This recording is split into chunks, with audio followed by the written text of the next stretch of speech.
the Democrats now willing to fall? Good morning, Kuhner country. Okay, my friends, I know there's big news on the government shutdown front. I promise we are going to talk about it tomorrow. Looks like we're heading towards a government shutdown, but that is for tomorrow's show. What is now happening, and there's no getting around it. We talked about it with Elon Musk, with Tesla. The Democratic Party is embracing, and I'm choosing my words now very carefully, left-wing terrorism. They have been deliberately vandalizing, attacking, torching, literally burning Tesla cars, attacking and vandalizing Tesla dealerships. And these are Democrat activists paid through Act Blue, the campaign arm of the Democratic Party, to now engage in political terror. Well, now they are rallying around a pro-Hamas militant and terrorist sympathizer. This is it's mystifying. It is absolute. How many more causes, unpopular, horrible causes, are the Democrats going to continue to embrace?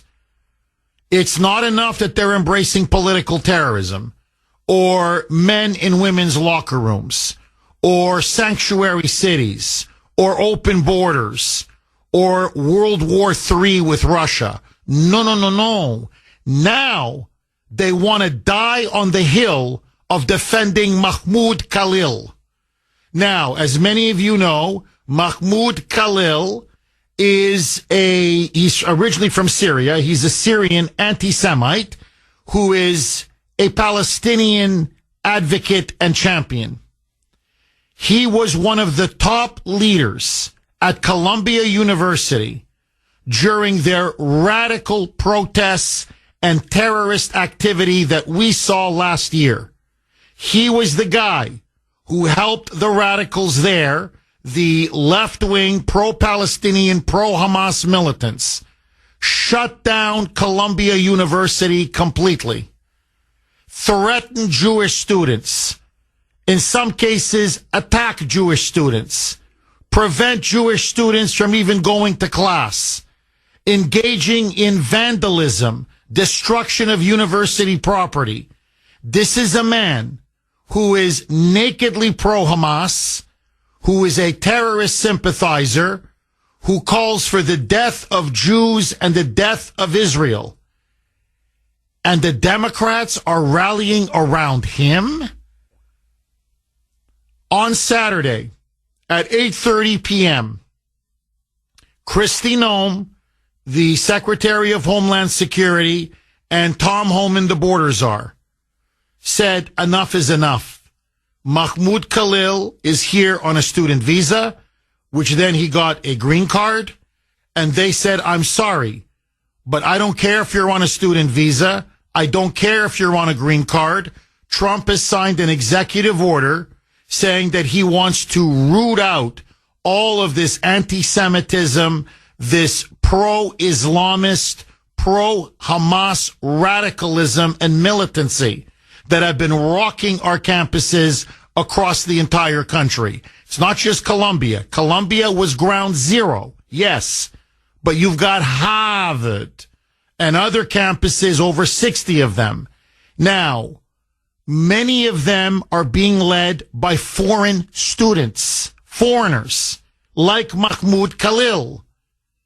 And so ICE made a move. They got Khalil on his way back from a friend's house. As by the way, he lives on campus housing, even though technically now he's no longer a student. Okay, he's a graduate student. Apparently he's graduated. He's still living on campus housing. But let that go. They caught him at 8:30. They arrested him. They then flew him to Louisiana, where he is now being detained.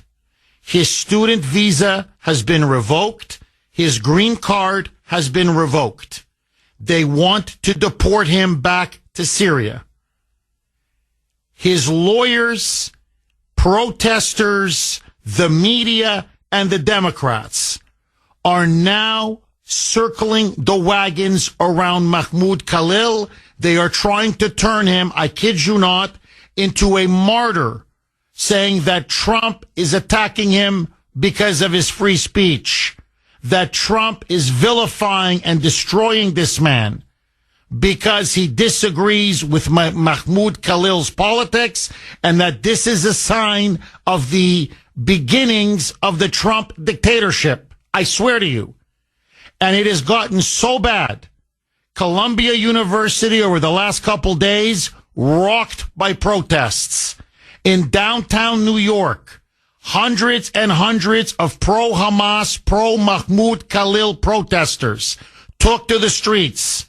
They have blocked traffic.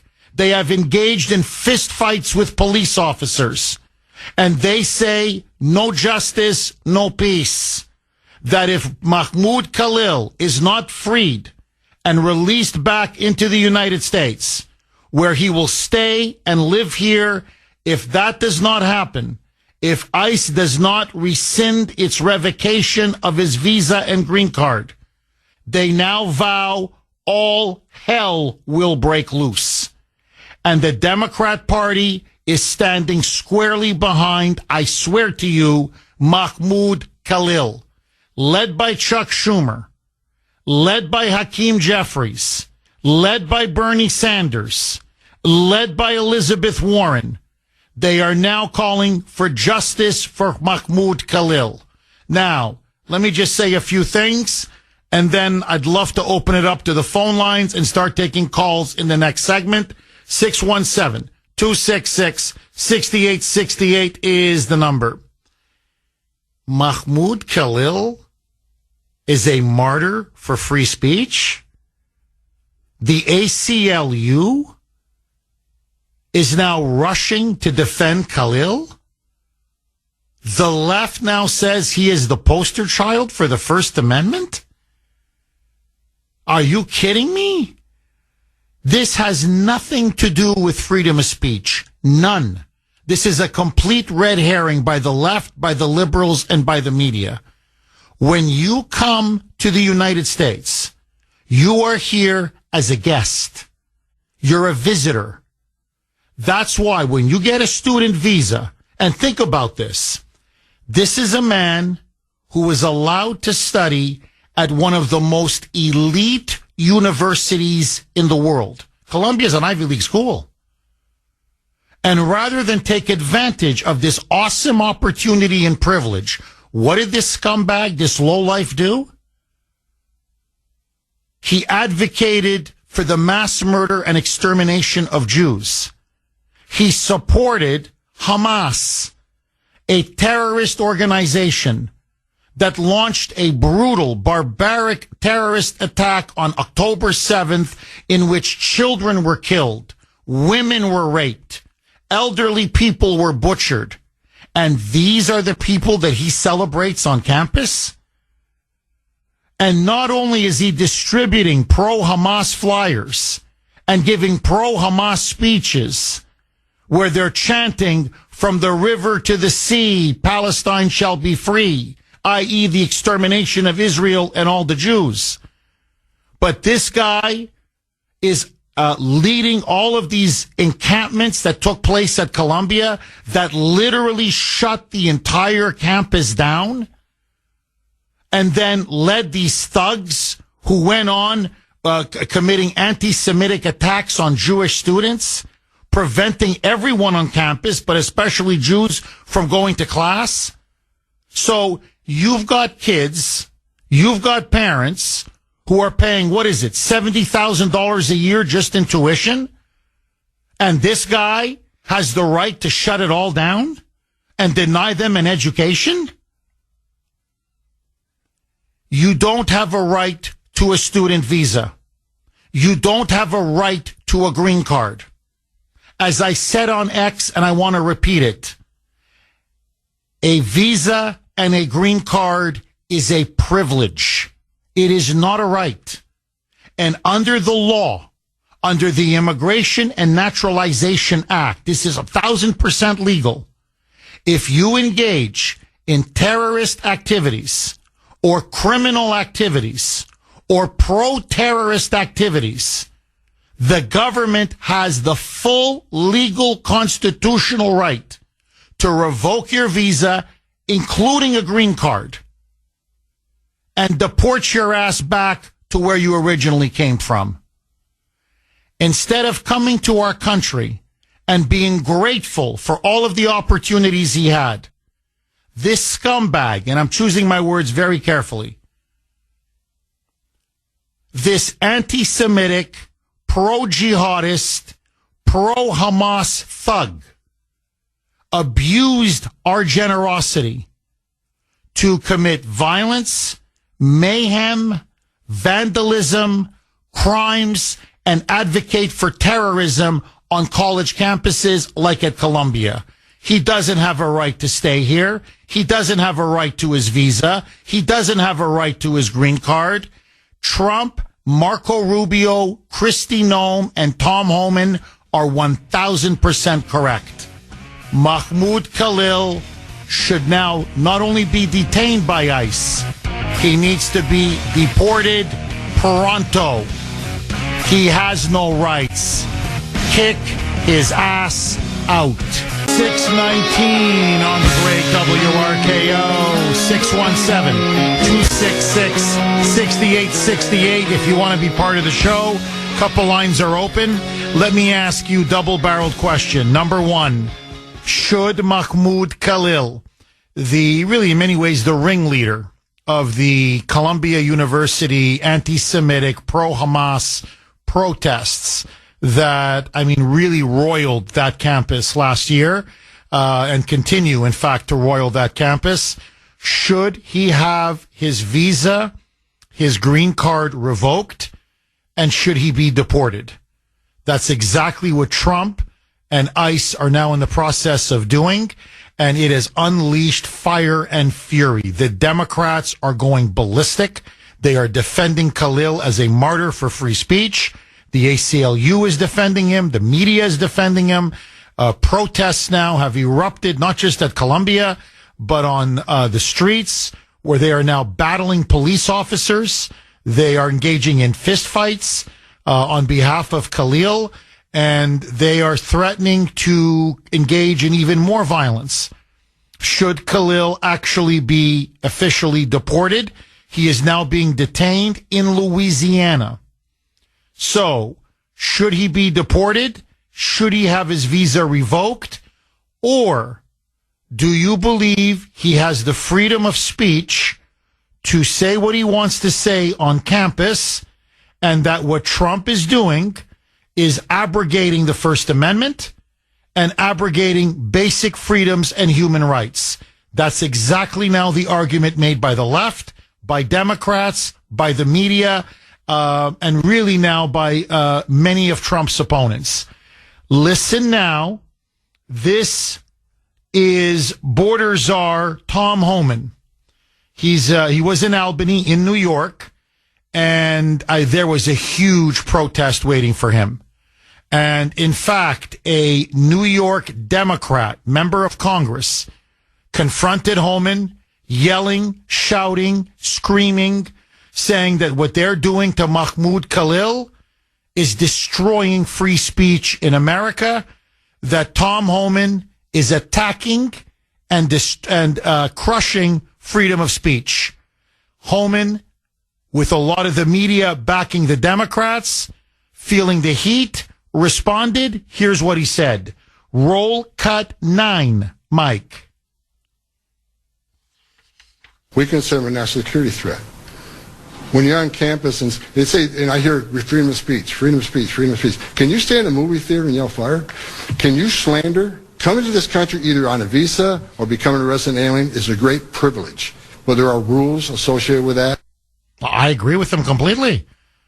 Of course. Hey, look, as someone who came to this country on a visa and then became a green card holder, and then, thank you God, became a naturalized citizen of the United States. First of all, you're not supposed to commit any crimes whatsoever. I can't believe I even have to say this. That's number one. Why? Because you're a visitor. It's a privilege. In my case, it wasn't, well, actually, it was a student visa many, many years ago when I studied at Ohio University to do my doctoral work. But then I taught at McGill, and then I came back on a work visa. But my point being, you're a visitor. It's a privilege to be in the United States. Whether to study like him, and that's the other thing, a $70,000 a year tuition university, an elite university, which, you graduate from that punches your ticket. And what was he doing with his time? Yelling, kill the Jews? Death to Israel? Supporting Hamas, which is a designated terrorist organization? Menacing Jewish students? Literally shutting down the campus? So all the other students who are either they or their parents are paying $70 just to tuition. I'm not talking about anything else. You add in room, board, food, books. You're looking at $100K easy a year. And you're denying them access to go to school? And then you set up these encampments and you're literally destroying, vandalizing private property, Columbia University? And what? You think you can do this with impunity under the quote unquote guise of freedom of speech? This is preposterous. So, look, he's a radical. He's a pro-Hamas militant. He's a terrorist sympathizer. He hates the Jews. He hates Israel. But above all, he hates the United States and he hates the West. And these are not the kind of people we want to let into our country. What is amazing is what the Democrats are now saying is that's exactly the kind of people they want to let into our country. And notice, just to bring it full circle to my opening monologue, look now how the Democrats are openly embracing left-wing terrorism. Whether it's going after Elon, whether it's going after Tesla, whether it's targeting Tesla dealerships or now torching Teslas and charging stations, or in this case, an actual terrorist sympathizer himself who was pushing pro-Hamas, pro-terrorist literature and militancy on campus. And this is the guy now you're going to defend on behalf of freedom of speech? 617-266-6868. Listen now. This is a New York City pro-Khalil protester battling the police. When this person wasn't battling the police, this is what they're saying. Roll cut 9A, Mike. If they can strip the green card from a lawful permanent resident, they can do whatever they want to a citizen. I think you've got that backward. See, notice, they're acting like a green card is the equivalent of being a citizen. No. If they could suspend or destroy the rights of a citizen, yes, then they can do it to everybody. But a green card holder? No, I'm sorry. You don't have the right to a green card. You don't have the right to stay in America. You come in on a visa, whether you're a student, a worker, suddenly you don't have the right to remain here. We have the right to decide whether we want to keep you here. And if you break our laws and engage in political violence and incite terrorism and destroy property, deport their ass. Yes, no. 6:33 on the great WRKO. Jeff Kuhner, Boston's Bulldozer. 617-266-6868 is the number. Okay, it is the Kuhner Country poll question du jour, as the French would say, of the day, sponsored by Mario's. Mario's quality roofing, siding, and windows. And it goes right to the Mahmud Khalil matter. Is promoting terrorism protected by free speech? If you say go to a campus like this guy, and you're a foreigner, okay, you're here on a student visa, now a green card, and you literally shut down the campus, or you're part of the leadership that helps shut down a movement that shuts down the campus, and you are espousing pro-Hamas propaganda and you are defending Palestinian terrorism, is that protected speech under the First Amendment in your view? A, yes. B, no. You know where I stand. I'm with Tom Homan all the way. Absolutely not. This is not protected speech. I think our founding fathers would be rolling in their graves right now. You don't have the right to yell fire in a crowded theater. You don't have the right to call for the incitement and the mass murder of an entire group of people or call for political violence. But that's me. I want to hear from you. You can vote on our webpage, wrko.com/Kuhner, wrko.com/Kuhner, KUHN as in national ER. As always, I am very active on X. I was very active last night as well. You can vote there as well. My handle, at the Kuhner Report, all one word, KUHN as in national ER. Lines are blazing. Dave in Pennsylvania, our Western PA constitutionalist correspondent. How are you, Dave? Good morning, Jeff. How are you, buddy? Very good, Dave. What do you make of all this, my friend? First of all, Jeff, I don't mean to take it on a different avenue, but Jeff, there's a communist group, a communist BS, Bolshevik group. As you know, I want to say BS, but I can't. I don't want to get you in trouble. Jeff, called the ACLU. First of all, the guy's not even an American. That's why I call them the All-Communist Liberal or Leftist Union, Jeff, ACLU, because there's nothing American about them. Well, Dave, look, I think you make a really good point. Notice, when conservatives were being silenced, who are American citizens, right? When they were being censored, when they were being silenced, when the FBI was spying on them or infiltrating Catholic churches or branding parents who just voiced their disagreements at school boards as domestic terrorists, where was the ACLU? Nowhere. But when you got someone who's a pro-jihadist calling for the mass murder of Jews and, the hatred of the United States and the hatred of the West, suddenly there's the ACLU. Oh, his lawyers now, all for free. The ACLU will give him all the legal aid he needs for free and fight to the very death for this guy to keep calling for death to the Jews and death to Israel. So, Dave, you're right. You're completely right. Look, I've never liked the ACLU. They've always been pro-communist, anti-American. They use the Constitution as a weapon to push for Marxist causes and to ultimately overthrow the United States. And you're seeing it now with this guy, Mahmud Khalil.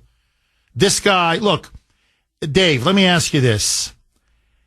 When he applied for his visa years ago from Syria, to study at Columbia University, again, one of the most elite universities in the world, if he told us ahead of time, I'm a supporter of Hamas.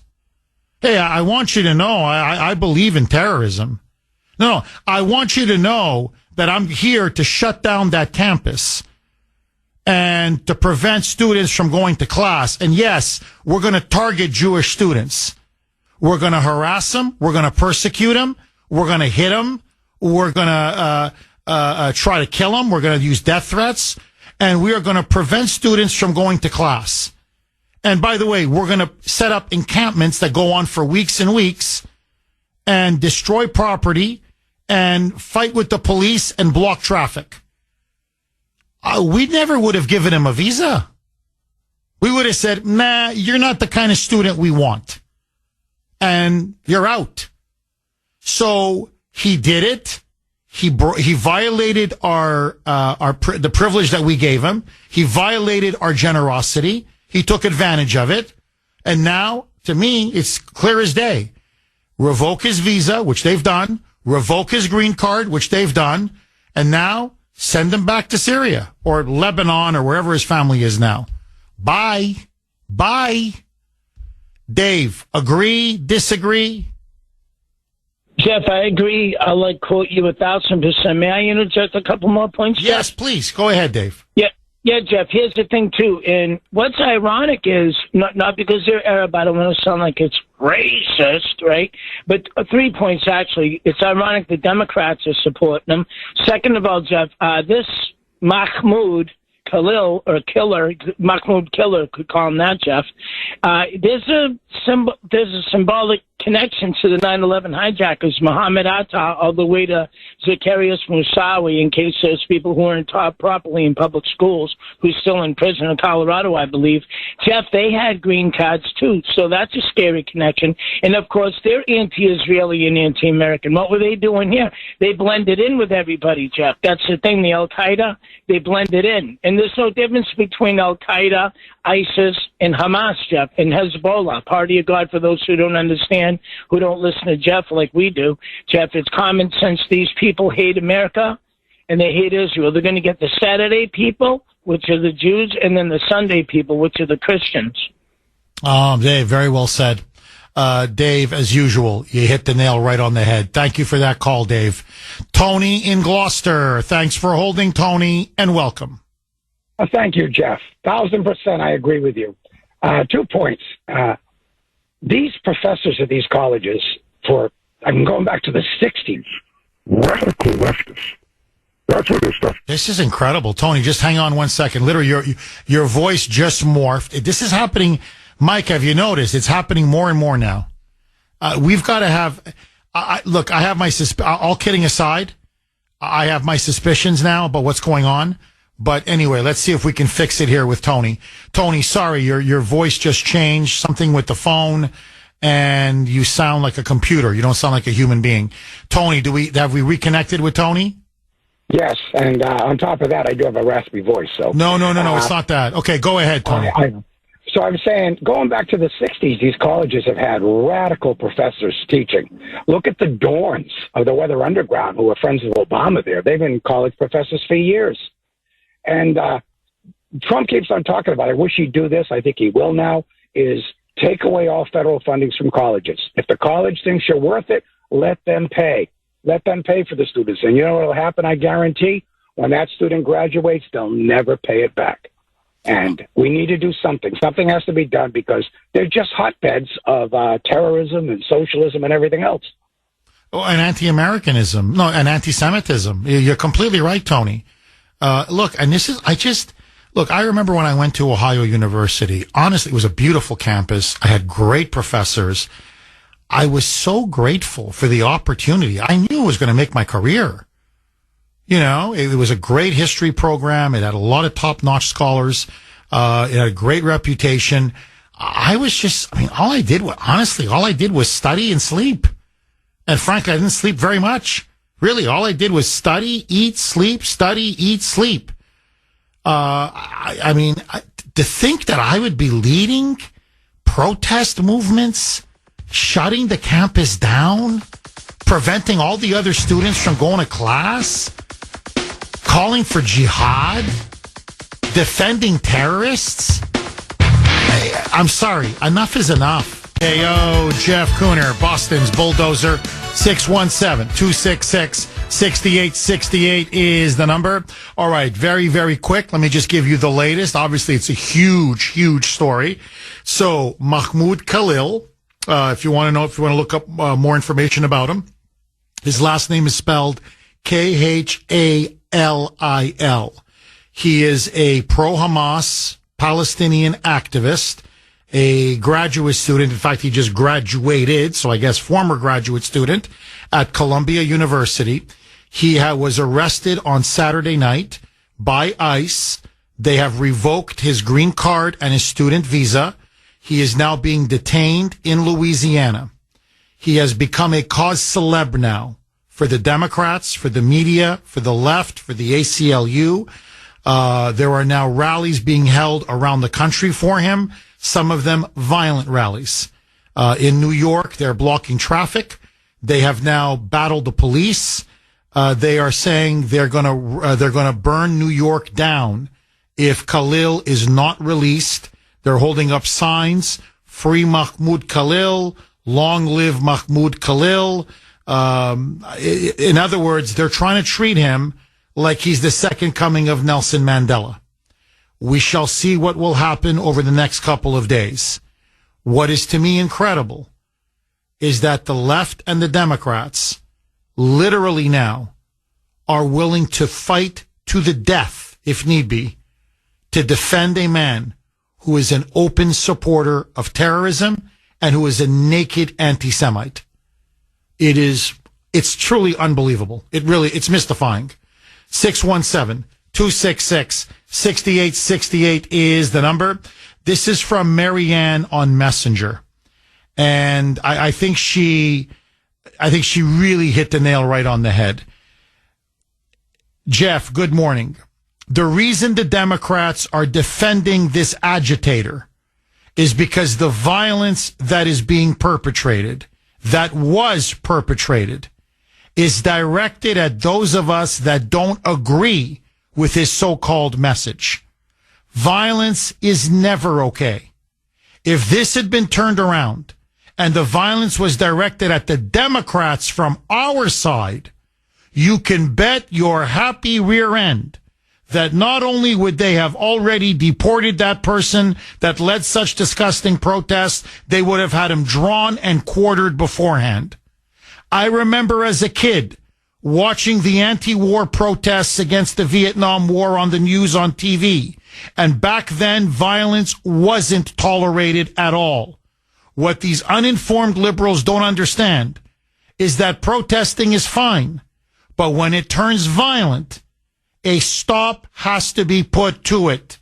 And him coming from another country, Syria, to incite violence, he should have been shipped out a long time ago. But that would never have happened under the Biden administration. I am so sick of these bleeding heart liberal Democrats that love radicalism against the rest of us that don't agree with them. I wish we could deport them all. I'm with you. I'm with you, Marianne.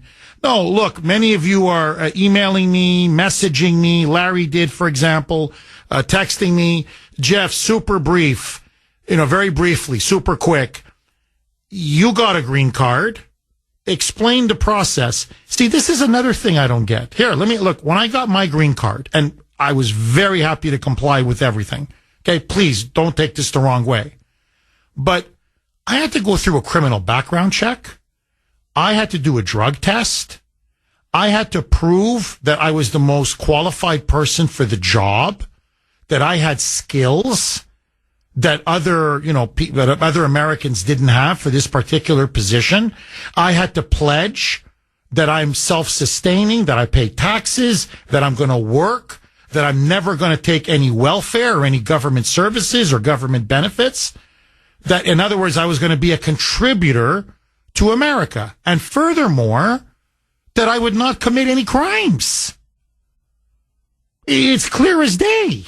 It's like part of a contract. I just find it's like, do people not know what you got to do to get a green card and what you have to agree to? So it was clearly stipulated. Yeah, as long as you obey our laws, respect our rules, fine, we'll let you stay and you're a permanent resident. And then eventually, if you want to become a citizen, God bless you. But if you're going to commit a crime, you could lose your green card. So I'm thinking, who the hell is this guy to come from, Syria, which, by the way, now is being destroyed. The Islamists are slaughtering Christians as we speak. Tulsi Gabbard was 1,000% correct when she warned during her confirmation hearings that the new Islamists that Biden put in power in Syria are going to unleash holy hell on the Alawites and the Christians. And there is a slaughter taking place right now.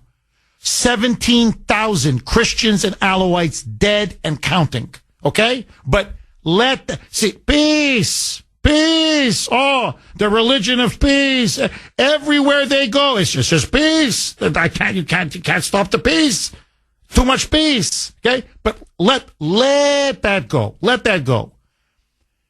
You come here, and not only do you think you can lead a pro-terrorist movement, but that you can shut the university down and you can threaten Jewish students and you can prevent everybody from going to class and you're going to help build these encampments and literally destroy property at Columbia and shut the whole damn place down for week after week after week and then block traffic and then fight with the police and then assault students who disagree with you?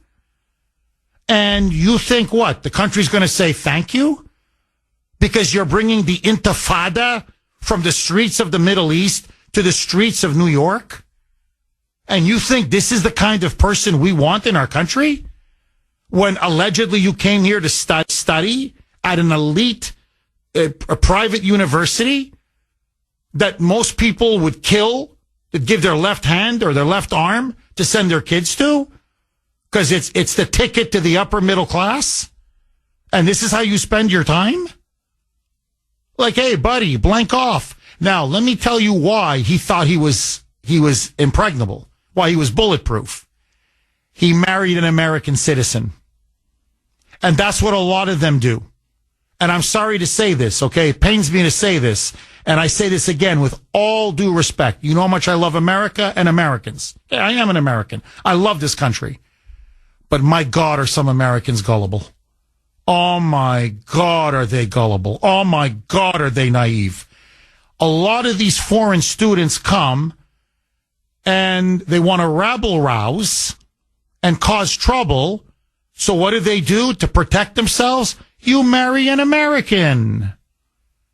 Baby, I love you. Baby, oh, baby, when I look into your eyes, I see my soulmate. Oh, he's so romantic. Oh, he loves me. He really loves me. So he got married to an American woman, and right away, bang, he knocked her up. She's 8 months pregnant. So he figures, hey, I got an American wife. I'm going to have, an American baby. Wife's a citizen. My baby's going to be a citizen. They're not going to touch me. Hey, I can do intifada after intifada after intifada. And they're not, the dumb infidel is not going to kick me out. And that's exactly what Tsarnaev did. You're dead on, Sandy. It's a regular playbook. And anyway, so now the left is also arguing, well, he's got an American wife with an American baby coming. Well, okay, you love him, go to Syria with him. I don't know what else to tell you. Of course, you don't deport the wife and you don't deport the child, but you can certainly deport him. Agree, disagree. Kiva in New Hampshire. Thanks for holding, Kiva, and welcome. Thank you. Always a privilege, Jeff. And I agree with everything you said, and as also with Marianne in that text. But I want to take a bigger picture of tactics here. Point number one is Tom Homan. I get it. There's a sound bite here. It sounds cutesy. You don't yell fire in a crowded movie theater. But, Tom, enough with the sound bites. They're putting you on defensive. Go on the offensive. We need some action. We've talked about this. You've talked about this for a few weeks now. Like, Tom, we got to see something out of you here. Lay it out to the American people why Mahmud Khalil is being detained. What laws has he broken? Why it's a privilege, as you say, to be here in America on a green card. So that's number one. So I'm talking about tactics here. Let's not let these people put us on defensive. Second point is let's look at the bigger picture of tactics with Trump. Trump is the maestro. He is playing 3D chess. If you notice that every single day there is some offensive move, I don't mean to be offensive, but on the offense that Trump is putting the Democrats in day after day after day. I don't even think they know where to go protest because they have to move around so much to protest the Trump objective of the day. I love it. It's throwing chaos into the Democrats, into the Marxists, into the libs. It's forcing them to reveal to the American people who they really are. He's forcing them to show their cards in this big game of 3D chess. He is the maestro. Like, Why pick the topic of Mahmud Khalil today? Because it's just another way to show that the Democrats are supporting the hypocrisy of them not supporting free speech. And every other day, it's something else that they're being exposed on, how they support terrorism, how they don't support free speech, one after another. I love it. So keep putting them on the defensive. The American people who've already spoken will continue to decide what is right or wrong. And then lastly, Columbia University bears some culpability in all of this. Where were they to shut this down? It's been going on for a while. Or did they just taking his money? So I'll leave it there. No, Kiva, you're dead on. You're absolutely dead on. Look, I think the leadership and the administration at Columbia should all be fired. Every single one of them. They bear direct responsibility. They have empowered animals like this guy, Mahmud Khalil, and others. They've allowed this cancer of anti-Semitism and anti-Americanism and, frankly, radical leftism to now just permeate all of Columbia. And it's not just Jewish students that are feeling threatened, and they are feeling threatened, but you've got moderate students, conservative students, non-political students. You've got students running around on campus, egged on by this clown, wearing keffiyehs, the Palestinian shawl, and you can't see their faces. To me, they look like idiots. They even have sunglasses. So they have a keffiyeh covering their face with the sunglasses on. And because they cover their face, nobody can identify them. And that makes them they say more threats. They're more menacing. They literally, over the last couple of days, okay, New York Post, New York Daily News, I just read the New York press. They have shut downtown New York down. It's been protest and all of them with the stupid keffiyehs. Okay, the shawls. So one woman from Texas, she was visiting New York as a tourist. And so one of these reporters asked her, he says, well, what do you make of all this? And she says, well, if they're so proud of defending Mahmud Khalil and the Palestinian cause, how come they're all covering their faces? She goes, and they're covering their faces because they don't want to be identified. And the reason why they don't want to be identified is because they're blocking traffic, which is illegal. They're fighting with the police. They're assaulting police officers, which is illegal. They're vandalizing and destroying cars and property, which is illegal. And they're destroying shops and banks and windows, and they're rampaging through the streets of New York. Again, are we in the West Bank? Seriously, are we in Ramallah or are we in New York? And she says it's disgusting. These people are cowards. But you can see now, being a terrorist is chic among many Democrats and among the left. So, destroy Tesla stores, torch a Tesla, call for Elon to be killed, terrorism. Now, defend Mahmud Khalil and Hamas, terrorism. And notice, Kiva, you're completely right about Trump.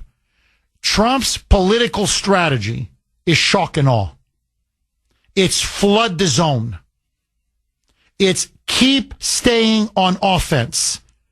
Don't let up. The best defense is a good offense. And what he's doing is he is exposing just how extreme and fanatical and honestly radical and unhinged the Democratic Party has become. Look, they're now defending this guy. They're crazy. I'm telling you, they're crazy. This is another 80-20, 90-10 issue. People are like, you're going to defend this guy after everything what he's done at Columbia? And you're going to try to turn him into a martyr for free speech?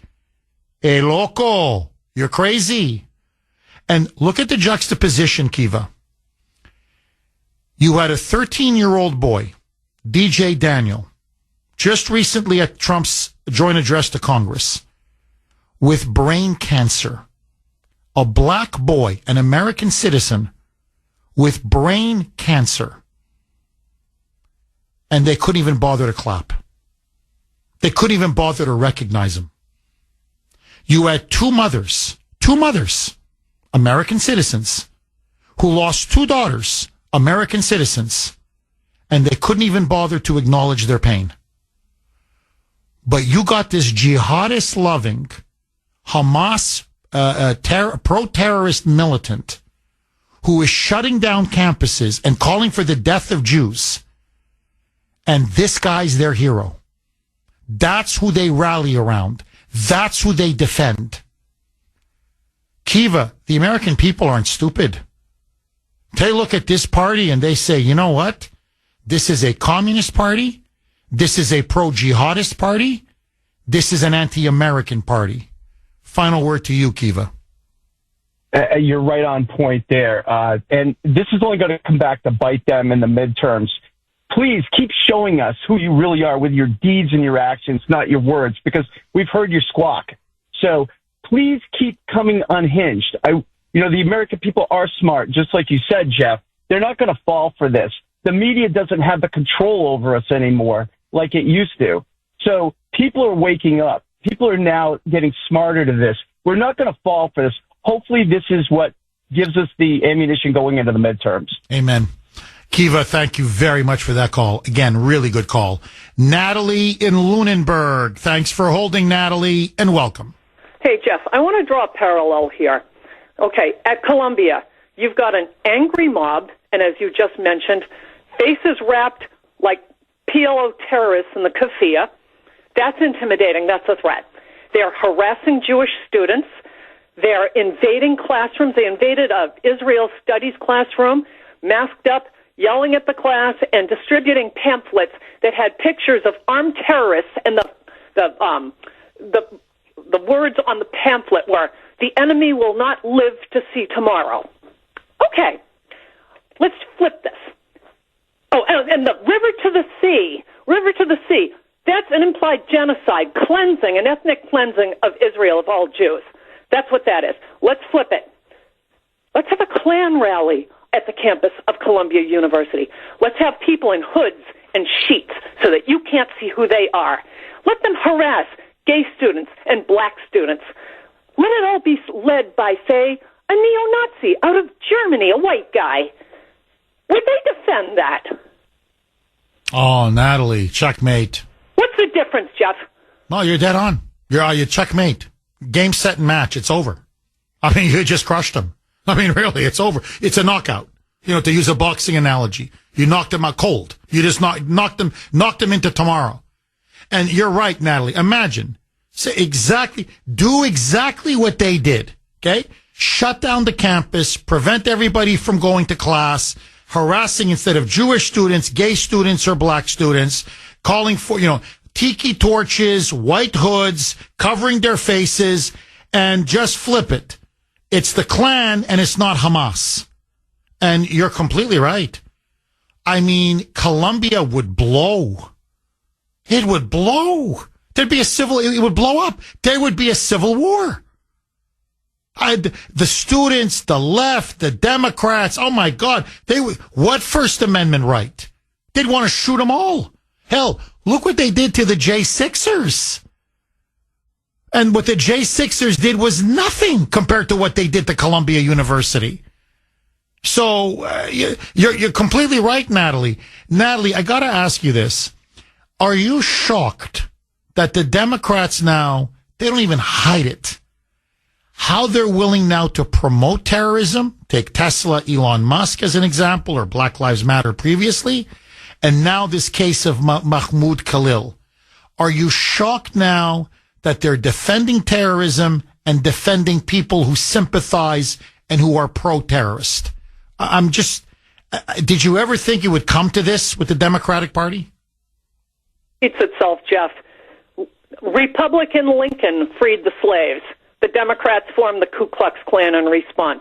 They lynched and terrified black Americans for decades. What the heck is the difference? This is what they do. It's their modus operandi. They've never apologized for that. They've torn down statues of Confederates, but they don't change the name of their party. Look what the hand they had in violating people's rights and perpetrating slavery and civil rights abuses and ethnic murders. Natalie, you got to call more often, Natalie. Really, you are on fire today. 617 266-6868 is the number. Okay, quick reset. I want to take more calls. A couple lines are open if you want to jump on. Mahmud Khalil. He has now become a martyr for the left regarding free speech, the First Amendment. He is being detained by ICE. They say that the government had no right, Trump, and Marco Rubio was the one who finally signed off on it, revoking his student visa and his green card. They say this violated his civil rights. It is now an attack on the Constitution and the First Amendment, and they say that he must be freed immediately. Do you agree? Or do you think he should be deported? 617-266-6868. And let me ask you this. If you are a student in America, or you are on a visa or a green card, is that absolute? Do you have the exact same rights as an American citizen? I say no. What say you? All of your calls next. WRKO, Jeff Kuhner, liberalism's worst nightmare, baby. 617-266-6868 is the number. Okay, just very quick because the lines are absolutely loaded. Tom Homan was in Albany, New York. As you know, Albany is the capital of New York State. And so he was there at their state legislature. It was bedlam. I mean bedlam. Democrat lawmakers, state Democrat lawmakers, yelling, shouting, screaming, confronting Homan, yelling at him, you don't believe in the First Amendment, you don't believe in free speech, get out of here, we don't want you. Many of them shouting, free Mahmud Khalil, free Mahmud Khalil. This was literally inside the chambers of the state legislature. Chuck Schumer, obviously Senate Minority Leader, New York Democrat as well, has taken to the Senate floor in denouncing Marco Rubio for making the decision to revoke Khalil's student visa and green card, and the fact now that he's being detained by ICE in Louisiana, facing deportation proceedings. Schumer now says the Democrats are going to go all the way in their opposition to Trump and ICE on this. And if need be, Schumer and the Dems will help lead protests all the way on the streets. They're going to take this to the streets if need be. So in response, the Irish Prime Minister, and God bless him because he's got a great sense of humor. And I love that green tie, I guess, in anticipation of St. Paddy's Day, a couple days from now. But he was at the White House yesterday, Prime Minister Martin, and Trump was right beside him. And about, 40 minutes into the press conference, Trump unloaded on Schumer for his defense of the pro-Hamas militant, the pro-Palestinian terrorist, Mahmud Khalil. Roll cut HC, Mike. And Schumer is a Palestinian as far as I'm concerned. You know, he's become a Palestinian. He used to be Jewish. He's not Jewish anymore. He's a Palestinian. Okay. I gotta say, I was laughing. When I saw that yesterday, I just kept laughing.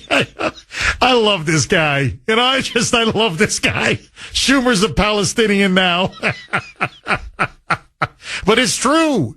His sympathies are clearly now with the Palestinians. He's a Palestinian in everything but name. Eddie in Maine. Thanks for holding, Eddie, and welcome. Morning, Kuhner, Eddie, Sebago Lake, Maine. How are you today? I am great. How are you, Eddie? I'm fantastic. Big question I want to know. You know, I voted for Trump 3 times. When is he going to get his people? Pam Bondi, Chris Cattell, all these guys. Started rounding up these goddamn politicians. Stop talking about it. Start doing something. Eddie, I don't know if you read my tweet or whatever you call it now, my comment on X, my post on X. I said, where's Pam Bondi? Now, it's a bit of a side issue. I don't want to get distracted, but did you hear this scandal at USAID? So senior officials, listen to this, Eddie. It's been widely reported now, gave orders to USAID employees, shred and destroy documents. Literally, burn classified documents. Highly classified documents. They said, shred them, destroy them. Even one guy said, burn them. You understand? Burn them. And these are documents, according to many people at USAID, several whistleblowers, that reveals fraud, corruption, illicit funding of corrupt criminal groups that have been working against the interests of the United States. And as I said on X, they're destroying evidence. They're destroying highly classified information, covering up their crimes. And the fraud and the waste and the abuse. And I go, this is illegal. This is criminal. You can't get more illegal or criminal than this. How come those USAID officials and those employees who destroyed those documents, why aren't they being arrested? I mean, seriously, what does it take, man, to get these bureaucrats, forget politicians, to just get these bureaucrats arrested? Where's Pam Bondi? Again, where's Pam Bondi? I don't know. I'm hoping she's working on something. I don't know. But it's been about 5 weeks now, and everybody, almost 6 weeks now, and everybody's like, where's Pam Bondi? I don't know where Pam Bondi is. And we better start seeing some action from her, because honestly, I'm not going through another Bill Barr as AG or Jeff Sessions. You're right, Eddie. I want to start seeing arrests. And by the way, where are the Epstein files? She's sitting on that. Where are the JFK assassination files? She's sitting on that. What are you sitting on stuff for? Release it. Eddie, thank you for that call. Chris in Rehoboth. Thanks for holding, Chris. I know you've been holding a while. I appreciate it, and welcome. Morning, Jeff. How are you, sir? Good. How are you, Chris? Doing all right. I'm going to take the opposite position. I think this is an unforced error by the Trump administration. Even Caroline Leavitt at her press conference, she's unable to appropriately articulate, what crime Mahmud is even alleged to have committed. She did allude to some pamphlets that have been handed out, but she didn't present those at the press conference, and had kind of a wishy-washy excuse as it was beneath the dignity of the press conference to put those on display. Furthermore, they've removed Mahmud to Louisiana, which then disenfranchises him from utilizing his attorney, his immigration attorney that's been handling the green card. There's a lot of allusions to, it's a green card marriage. We have no clue what his marriage is. We do know his wife is 8 months pregnant, and now they're separated. And it's been going on 4 days now without any charges handed down.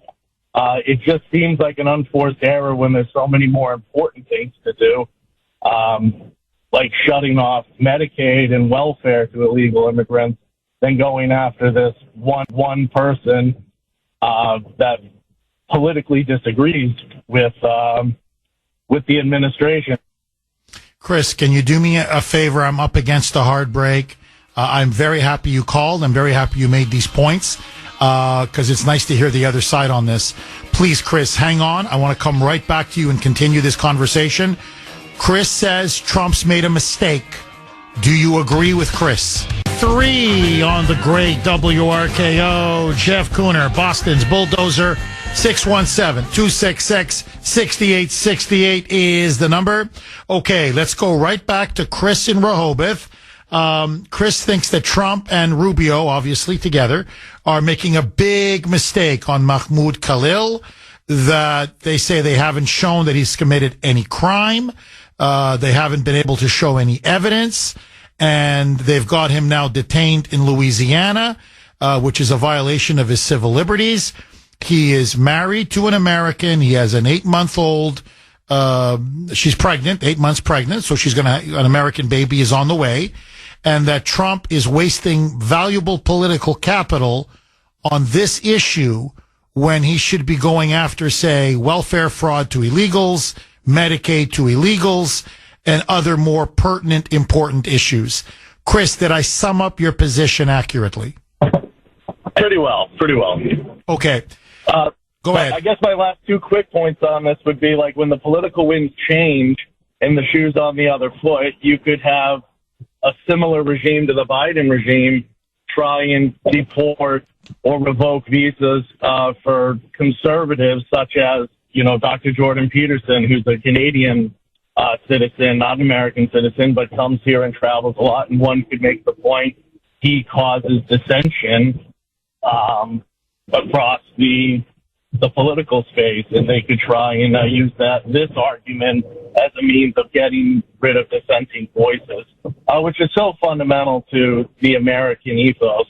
And then I just would like to leave it at there's a difference between pro-Hamas and pro-Palestinian. Like, I don't agree with what Israel's doing, leveling Gaza and displacing millions of people. But similarly, I don't agree with what Hamas did on October 7th.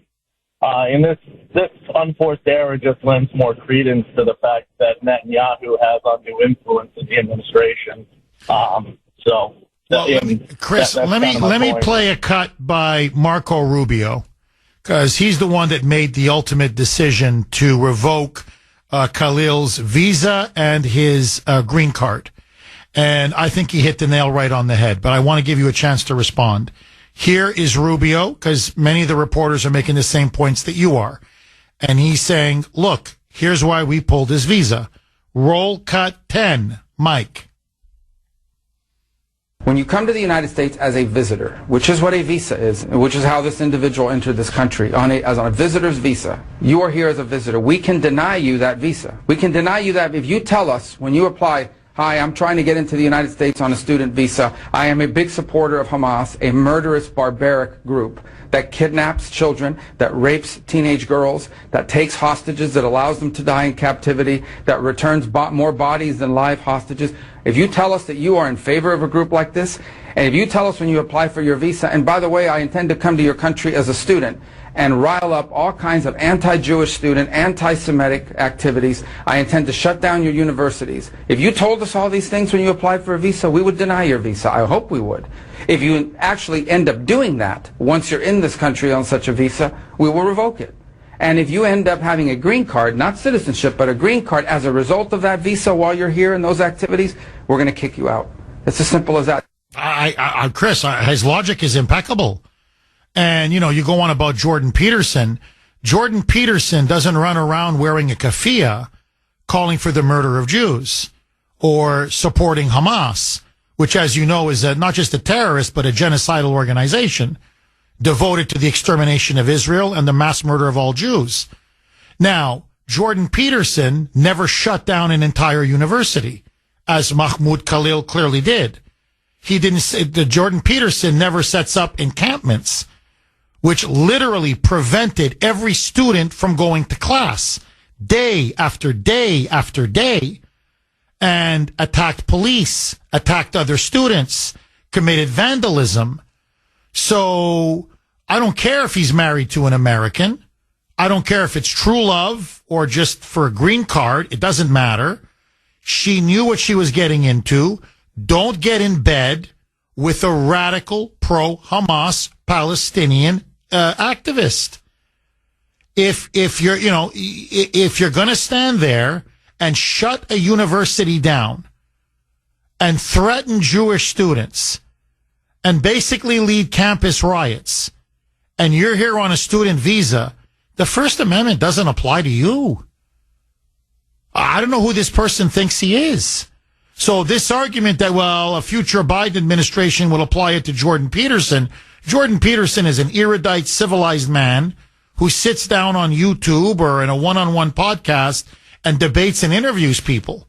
He's not there with the keffiyeh yelling and shouting, death to Israel, death to the Jews, and is handing out Hamas posters.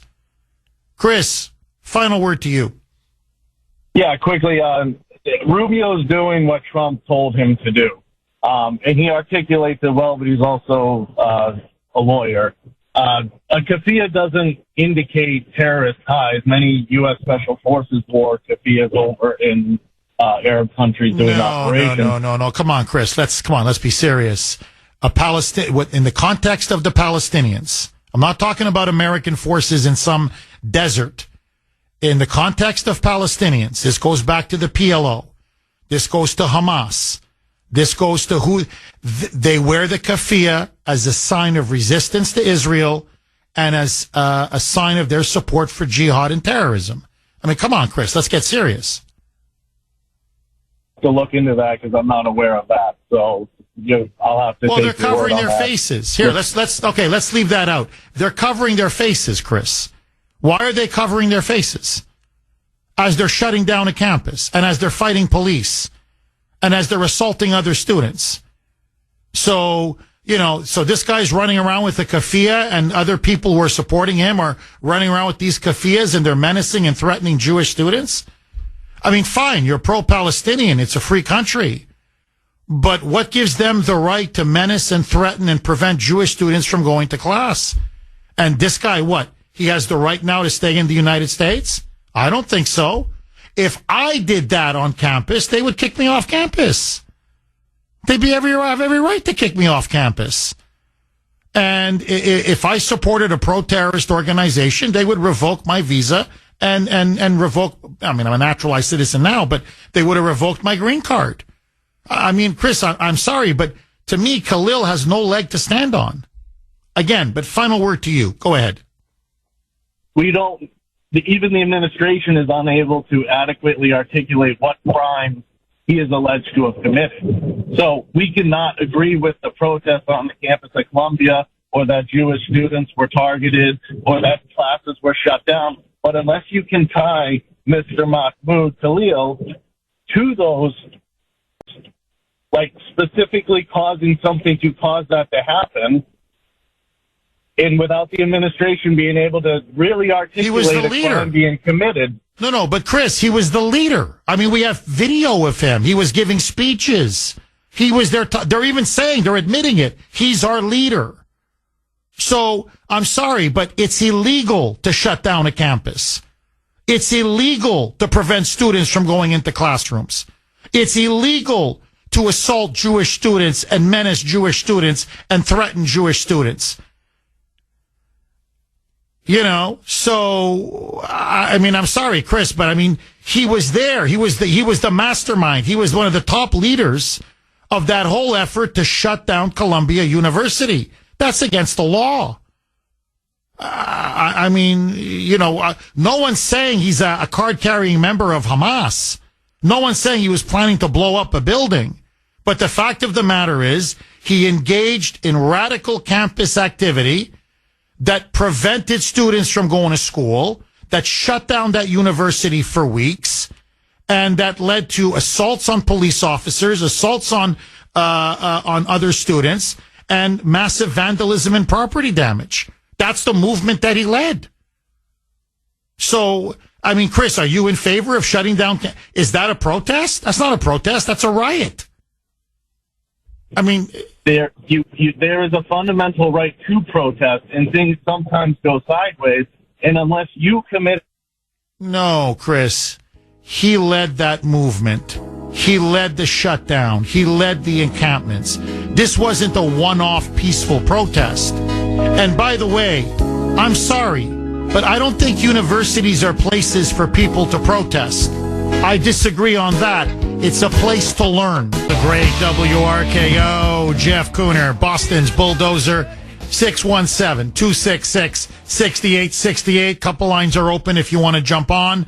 Let me just ask all of you this, because Chris touched on something that I think gets to the heart, not just of Mahmud Khalil, but the whole explosion of anti-Semitism, the anti-Israel protests, the pro-Palestinian, pro-Hamas protests that we've seen now rock campuses all across the country for about, a year and a half now, since October 7th, 2023. and this goes back to the 1960s, that you have a right to protest on campus. Now, okay, let's just stop right there for a second. When you shut down an entire university as they did, when you set up permanent encampments, when you start running wild and destroying property or attacking police officers or battling with the police and literally preventing students from being able to get to class. In fact, they had to shut down classes day after day after day after day. That's not a peaceful protest. I'm sorry. That's political violence. That's terrorism. That's a form of terrorism. And, look, I used to say this when I was a university professor, and I'm going to say it again. A university is a place of learning. And look, if it says, well, the students have a right to protest. Yeah. What about the 99.9% of students that aren't protesting? Don't they have rights too? It's not just a one-way street. So they have a right to an education that they're paying $70,000 a year for, or their parents are. They have a right to go to class. They have a right to actually get the instruction that they're paying for. They have the right to walk on campus and not be afraid or being confronted with these keffiyeh wearing, pro-Hamas militants shouting, yelling, screaming, running around looking for Jewish students to attack or beat up, or if anybody disagrees with them, that they're going to yell, shout, scream, or even beat them up. So what I'm saying is, I'm sorry. I would say this to my students all the time. If you want to protest, do it on your time and on your dime, not on the university.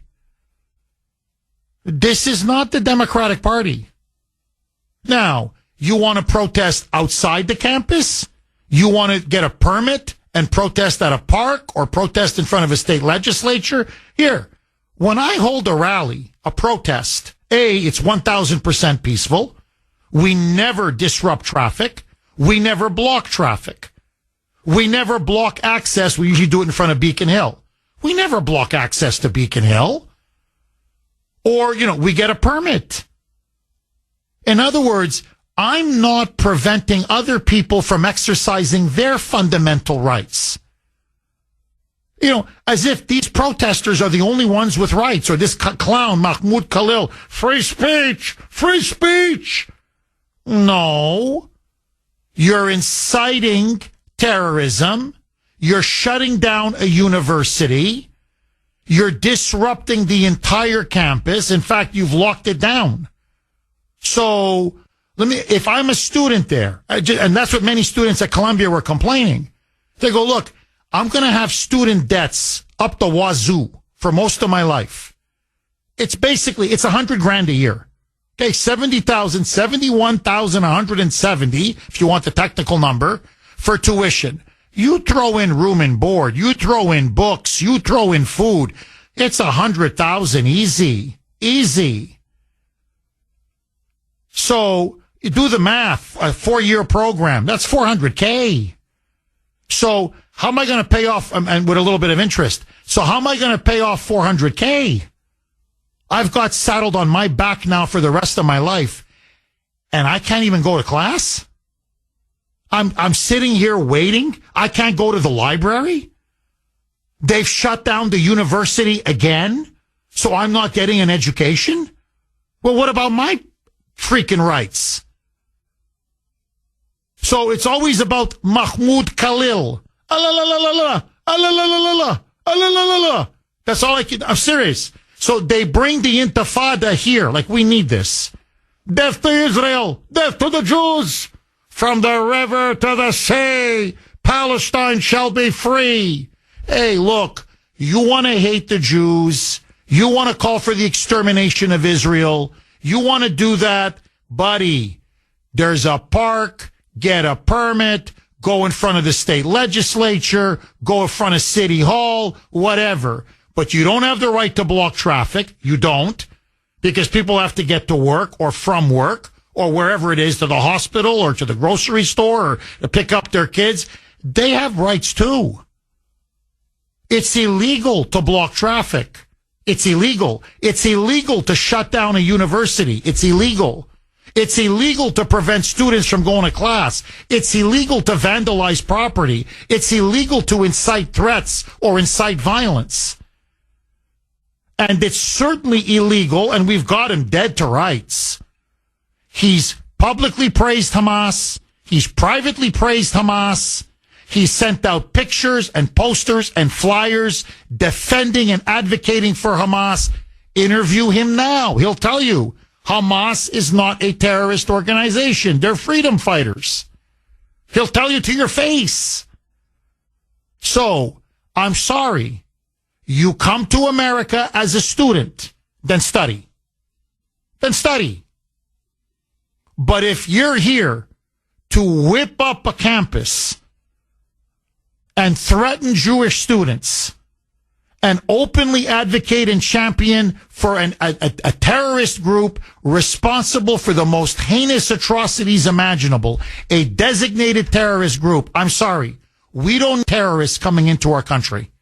That's those kind of people we don't need. But that's me. Mel in New York. Thanks for holding, Mel, and welcome. Good morning. Good morning. Mel. Good morning, Jeff. Hi. Yes. Hi. Good morning. I must agree with Chifa, your earlier caller, that President Trump is smoking his opposition out. But as far as this terrorist at Columbia University, who, if you look back at Barack Hussein Obama, Bill Ayers and Bernadette Dorn, who groomed him and brought him onto the political scene. You know, this guy, it seems to be that Columbia University is a magnet for these terrorists, for these anti-American Islamic terrorists. You know, I don't know whether you're familiar with Wayne Allen Root. He was a student at the same time as Barack Hussein Obama attended Columbia University. And he would say that no one, not even all of the other classmates, ever saw Barack Hussein Obama attend any class at Columbia University. But he he graduated surprisingly, mysteriously, just like we'll say his birthright, whichever, mysteriously graduated from Columbia University. So I mean, if this is what this institution is producing, you know, I think that federal funding should be cut off, and it should be swept into the dustbin of history. But now, if you look at these liberal kids, these college idiots, educated fools, what I think they need on the opposite side, I wonder where Hell's Angels are and the mafioso of New York City, because we'll start with the mafia first. They got their hands in a lot of things in downstate New York, especially in the metropolitan area. As far as construction, they got dump trucks, they got concrete trucks that have to be at a certain place at a certain time, or the load goes bad. You don't think that they want to block traffic and all that? I got to think that these idiots, these educated fools, are playing with fire, because those kind of guys ain't going to play with. But now we'll go back to Hell's Angels. I think what ought to happen they ought to circle Columbia University day in and day out. Just ride, rolling thunder, right around that university. Just circle it and just send a message. Keep it up. We're Americans. Yeah, we're not going to play that. We're not going to let you bring that mayhem here to the United States. You know, there's got to be a backbone. There's got to be original Americans. There's got to be Americans who are patriots that want to stop this nonsense. Oh, I agree. Mel, I really agree. And look, Mel, if this guy Mahmud Khalil, this is why I find the Democrats defending him are so ridiculous. And to me, they have, again, no grounds. You love the Palestinians that much, and you love Hamas that much, and you hate Israel and the Jews of Israel that much. Buddy, go back to Syria. Go back to Lebanon. You're right on the border there with Israel. You want to pick up a gun? Go pick up a gun. I don't know what else to tell you. But don't bring that kind of hatred, fanaticism, anti-Semitism, Islamism here into the United States. I don't want the Intifada brought into America. I'm sorry. It's primitive. It's barbaric. I have no sympathy for these people. I mean it. None whatsoever. You act like animals. You think you're entitled to tear down the whole university. You so hate Jews you can't even control yourself. The moment you see a student with a yarmulke on his head, you chase. Literally, the pictures of Colombia. Everybody forgot this already. The movement that Khalil led, okay, that he was inciting and leading and organizing, and he was their leader. They're chanting on the streets now. He's our leader. He's our leader. They were chasing Jewish students into the library. If Jewish students had not locked themselves in, they would have torn them limb from limb. When the police tried to protect these Jewish students, the protesters were smashing the cops on the head. They had batons, they had sticks, they had bottles. I mean, look, in America, maybe in Ramallah, okay, but not here. You want to do that? Just go to the Middle East. Look, I'm tired of this. You come to America, I'm sorry. You respect America's laws, America's customs, and our way of life. We don't do that here. Period. Full stop. We don't glorify terrorism. We don't glorify jihadism. And we don't sit around and go, Hamas, yeah, freedom fighters. No. When you start chopping people's heads off, and burning babies and raping women, you're sick. You're sick. So I'm like, what are we discussing? Well, he's got a wife now, an American wife. Well, that's her problem. You want to lie in bed with a Palestinian militant? That's what you're going to get. So I will have a baby with him now. You should have thought of that before you laid on your back. Like, I'm sorry. Look, if you're going to engage in revolutionary activity, and that's what this clown is, he's a wannabe pro-Hamas Palestinian revolutionary, then you got to bear the consequences. Now, we let you in. You went to one of the best Ivy League schools you can go to, one of the most elite universities in the world. And this is how you decided to spend your time? Hey, you want to play stupid games? You're going to get stupid prizes. Revoke his visa, deport his ass, and send him back to Syria. If his wife wants to go with him, go. If she doesn't, she can stay. No one's deporting her. No one's going to deport the child. But this guy should have thought of that before he decided to shut Columbia University down. And what I'm hoping is that by making an example out of this punk, okay, out of this wannabe jihadist, the wannabe Yasser Arafat, okay? So by, making an example out of this wannabe Yasser, maybe others will say it's not worth it.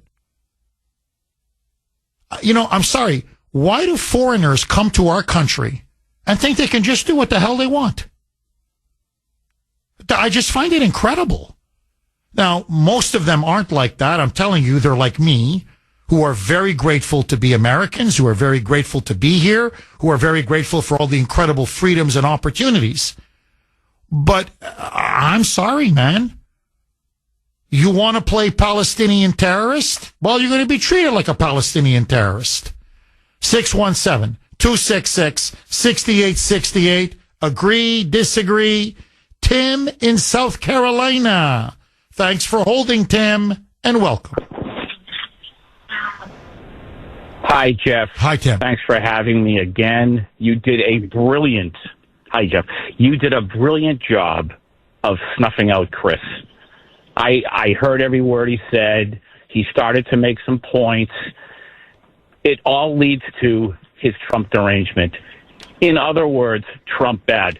Trump told Rubio to make those comments. Trump is not handling this correctly. You can hear it in his words. It's not about this criminal from another country coming here and causing trouble. It's about Trump bad. You pointed out to him that he's repeating what some of the reporters are saying. In other words, Jeff, he's repeating TV talk, mainstream media. He's just repeating everything they talk about. Oh, there's no evidence. There's no evidence that he did this. There's no evidence that he did that. Where have we heard this no evidence routine before? Oh, that's right. The 2020 election where there was a landslide of election fraud back then. You got him. Even if he didn't commit a crime, you cannot come into this country and cause trouble. I can't go into another country, walk down the street, start yelling and screaming at people, hey, folks, come on, let's do this. Even if I didn't break one of their laws, they should throw me out of there. Okay? He's all about Trump bad, Jeff. That's all this is.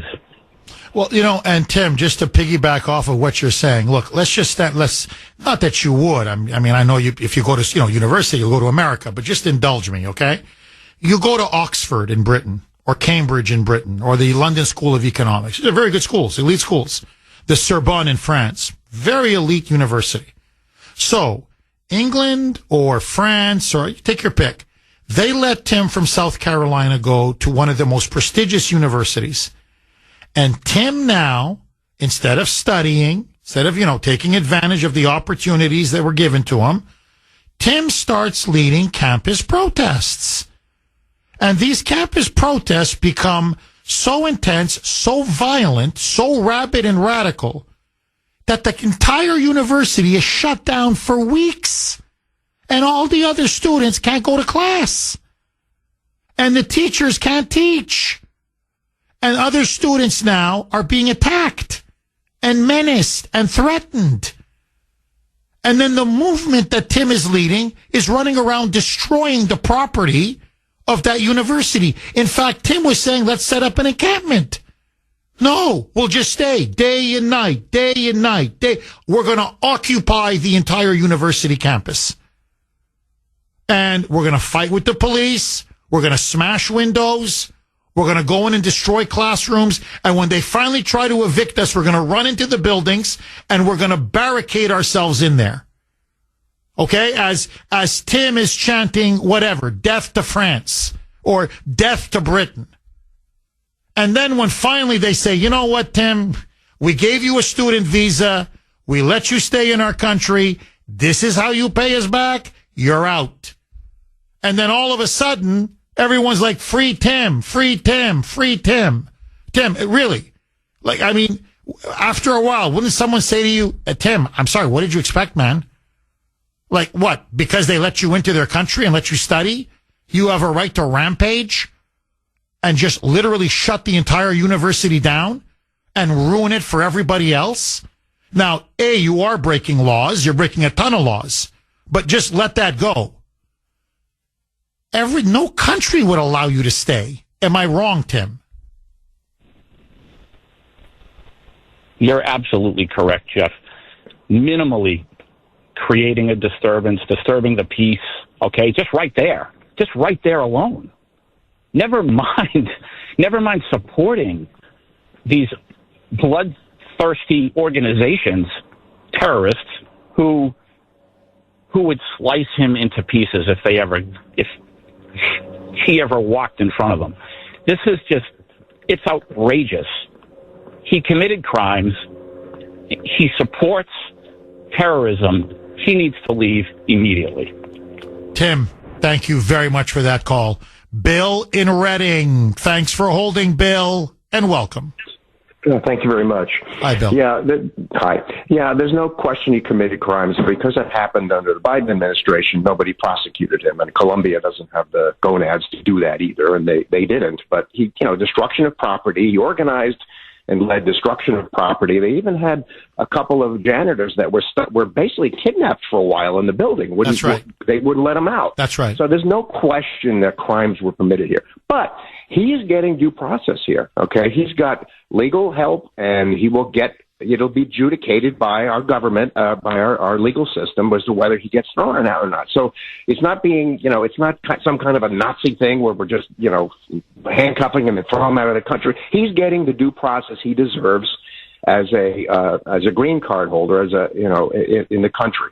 The other thing I want to point out is the way I view the green card. It's a learner's permit to get the full license, which is citizenship, right? So it's basically gives you ability to live here, ability to work here, but you're not a full citizen. So it is a learner's permit, and if you violate terms, one of the terms is committing a crime. Or other things that you do, violating immigration laws and things like that, it's revocable. So I don't think he has a leg to stand on, but he's getting due process here. So I hate hearing people, whining about the fact that, the Trump regime is, throwing people out of the country. They're holding him in Louisiana, but they're going to give him a hearing, right? And they're going to Rubio's going to have to prove that, that they can do this legally, and I believe they will prevail. But he's getting, what he deserves, and it's all above board, and it should have been done in the time that it happened, but it's finally happening now, and I think it's a good thing. Bill, I can't add, to anything what you just said because you've nailed it. Let me just say this, as a kind of an addendum to what you just said. I was on a green card for many years. In fact, for a long time, politically, because I think people didn't want me to, anyway, Obama's people did not want me to have citizenship, okay? Anyway, let that go. It was very clear to me when I got my green card. They made it crystal clear. You're here in our country, do well, work hard, enjoy America. But if you commit a crime, or if you become a threat to public safety, you're gone. So I was even afraid to get, I swear to you, a traffic ticket. I don't even want to speed. I don't want to speed. Because I thought, I don't want it to ruin me and I can't get citizenship. This guy is an ingrate. He needs to go. URKO, Jeff Kuhner, Boston's Bulldozer, 617-266-6868 is the number. Okay, trust me when I tell you this. Coming up at 8:33, I've got a story for you. You've got to hear it to believe it. It's incredible. Absolutely incredible. But first, I want to continue to take calls on Mahmud Khalil. Karen in Cambridge. Thanks for holding, Karen, and welcome. Thank you, Jeff. Good morning. I haven't called in this show in quite a while, but I just had to call today because I am just livid. I agree with everything you have said so far about this terrorist guy. First of all, let me say, I was like you when I came into this country. I came in on a green card, okay? I was a little afraid of stepping out of line because, as you know, they could revoke that green card with the drop of a hat. They could take it away from us as quick as they gave it to us. So I, toed the line, did what I needed to do. I came in the right way, came through all the necessary channels and stuff like that. And I don't know why these people think that they can come into this country illegally and just corrupt the United States. We've had too many soft presidents. I didn't vote for Donald Trump, but I am totally agree with what he's trying to do when it comes to sending all these illegals back home. And he did make a point when he was president. I can't remember the year he was president. He did say he does not have a problem with people wanting to come into this country, but come the right way. Come in the right way. And I totally agree with him because there's too much of people just coming into this country and thinking that they could impose their beliefs and their terrorism on America. No. My relative, God bless his soul, he was a Vietnam War vet. He's now passed on. That, I tell you, if he was here now, the ass would be flying to see how this guy is behaving. He used to tell them, you know, if he hears anybody stepping out of line and degrading America, he would be livid. It's like, if America is this and America's that, why the hell are you over here? Bingo. Why are you not back in your country? Bingo. If America is so bad. I went to war for this country, and you're coming over here and putting America down? Oh, he would not be happy. He definitely would be not happy. And like you said, if I hope they deport this guy. I really hope they revoke his green card and send it back. And if the wife wants to go back with him, then go. If she wants to stay here, then stay. We don't have a problem with that. But he needs to go. What gives him the right to come over here and cause havoc? And then his lawyers, everybody's thinking that, you know, he's in the right. We can't go over in certain countries, like some of these Muslim countries, and impose our beliefs. No, they're not going to have it. So why America thinks they always have to take everybody else's garbage? Karen, I don't understand it. Karen, I could not have said it better myself, really. Karen, it's been too long, Karen. Please call again. Drop the mic. She's completely right. Completely right. Again, she came on a green card. Now she's a citizen like me. When I was on a green card, if someone said to me, Jeff, I want you to start holding protests on behalf of Hamas, okay, on behalf of a pro-terrorist group, and then I want you to shut the campus down, and then I want you to start making sure that nobody can go to class, and then I want you to start, we're going to destroy property. Jeff, we're going to kidnap janitors. Jeff, we're going to occupy buildings. Jeff, we're going to start calling for Jewish students to be killed and threatened and menaced and harassed. I say, are you crazy? Like, are you begging to be deported? Okay. Mahmud wanted to be a tough guy.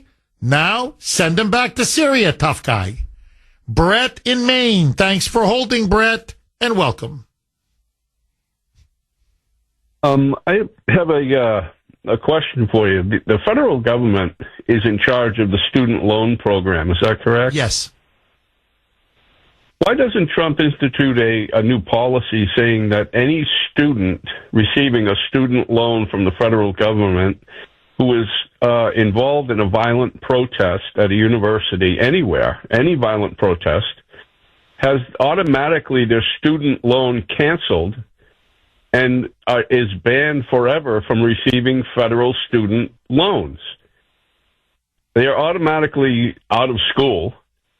And if parents are paying for other students' tuitions and they're arrested, the federal government should find out who they are, send a strongly worded letter to the parents of these little angels, who I'm sure are completely unaware of what their little angels are doing, and let them know what these kids are doing, and maybe suggest that they go somewhere else or choose another path in life. But these kids that are receiving all of these student loans from the government should have them revoked immediately. Oh, Brett, I agree. I think it's a great idea. I think it's a brilliant idea. In other words, it needs to come with certain strings attached. One of them is you're not going to break the law, and you're not going to cause mayhem and havoc and chaos and disruption on campus. I don't think it's asking for too much. And by the way, I think schools, universities like Columbia should have all federal funding cut. If you're going to allow these kind of radicals, I don't care if they're Marxist radicals, pro-Palestinian radicals, whatever. If you're going to allow a bunch of student militants to literally occupy and shut down your university and threaten other students and prevent them from going to class, all of your money cut on the spot. Look, the leadership at Columbia is ultimately to blame for all this. They empowered Mahmud Khalil. In fact, if you want, I can read to you quote after quote, where you have professors and administrators saying, oh yeah, he was the lead negotiator. He wasn't just the guy making the speeches and leading the students. He would then negotiate with the administration about their demands and what they would find acceptable and not acceptable. I mean, he was like, oh, he was the go guy. He was the go-to guy. And I'm like, you gave him that kind of power? And he's a foreigner on top of it all? On a visa? Colombia is a joke. It's a hotbed of anti-Semitism and anti-Americanism. No more funding for them, period. Madness, absolute madness. 8:33 on the great WRKO. Jeff Kuhner, Boston's bulldozer. Okay, look, what we're seeing now from the Democratic Party, from the left, from liberals in general, is, there's no other way to put it, it is a form of insanity. Whether it's the terrorism they're embracing against Elon Musk and Tesla, whether now on this issue of Mahmud Khalil, and how this is the hill apparently they want to die on in defending this pro-Hamas, pro-Palestinian militant terrorist sympathizer. To me, it's incredible. But now we're starting to enter into very dangerous territory. This story now, if you follow me on X, and I urge all of you, if you don't, please do.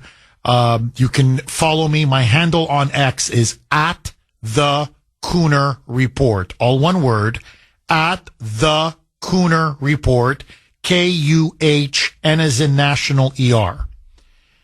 It took off like wildfire last night. Far left, really, she's a Marxist. Actually, she's a Maoist. But anyway, far left, Marxist Boston mayor. There's no other way now to call this. She's a Marxist. She's a clear Marxist. Michelle Wu, the leader of the sanctuary movement in Boston, and in many ways the leader of the sanctuary movement along with Governor Maura Healey in Massachusetts. In a shocking interview on Boston's public radio, WGBH, made an absolutely mind-boggling, honestly disturbing admission. When the interviewer asked her about why she refuses to cooperate with ICE, Michelle Wu admitted, I want you to listen to this now, admitted, yes, her office does release criminal illegal aliens. That there's no dispute about that. She admits it. Murderers, rapists, child molesters, and they release them onto the streets.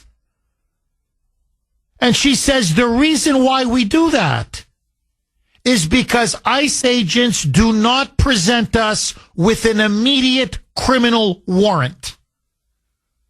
So, if they're not going to give us an immediate criminal warrant, if they're not going to show it to us, well, we're just going to release them.